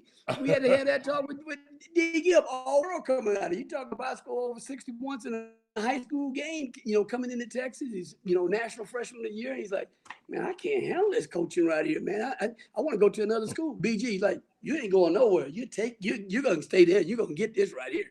You know what I mean? BG made D. Gibb stay right where he was. D. Gibb was like, I want out of here. I don't want none of this, But you know what? He had a great career, 2 years for us. He ended up, I'm sure it toughened him up for the NBA and his time in the NBA, made $20 million, but toughening it up, man. Not one of those guys that went off to the league didn't want to leave. I can't tell you how many times I met with Dexter Pippen and his family. Hey, coach, I want to leave. What? Where you going, man? Stick this thing out, man. Stick this out. You're going to get where you want to get to. You're going to get better and better and better. And by the time the dude was a junior and senior, it was a wrap. Yeah. If he'd have left, who knows where he would have gone. I'm not saying he couldn't have made it otherwise, but those guys stuck it out. Every one of those guys. Second leading scorer of all time, A.J. Abrams. I want to leave. I can't handle this. I don't want none of this. 2,000-point score. Stuck it out. Yeah, man. Stuck it out. They ain't trying to hear that, man. They're not trying to hear that. Gotta go coach my team today, man. Come on, man. Suck it out, coach. That's my new one, coach. Suck it out. Suck it out. No, stick it out. Stick it out. Yeah, stick it out. Now, coach, thanks a bunch, man. We got to get up out of here. It's time. I got to get over to the TV station and film, of course, for this week's game of the week, of course, on the Cube TV Houston. That would be Klein at Klein Forest. That game, of course, filmed live. It will be broadcast live. I'm sorry. It's Tuesday, 7 p.m. at Klein Forest High School. Klein and Klein Forest, both of those high school coaches, get this, have been at the same school for a combined 47 years. Wow. Coach Glenn Arnold at Klein He's been there for 27 at the same school as a head coach. He's been a coach for 51 years. Now, Kerry Black at Klein Forest this is his 20th year at Klein Forest. And since he's been the head coach at Klein Forest, remember how we used to hear people, they had one year, they had a lynch mob out on the chop shop trying to get him fired. He's not helping our black kids. But then I did the homework and realized that Klein Forest High School, since 2000, since Kerry Black has been the head coach, they have produced more Division I basketball players than any school, public or private, in Greater Houston. In the last 20 years. In the last 20 years. Wow. Since he's been the head coach. There's good. no head coach that's produced more Division I players,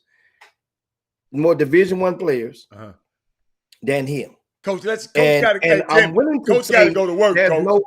Jimmy, I'm gonna picks up. Yeah, I'm gonna give a picks up over there, man. I gotta go get these guys going a little bit, man. But I appreciate the time today. Hey, thank we'll see you later, Coach. I got you out. Yeah. I click you off.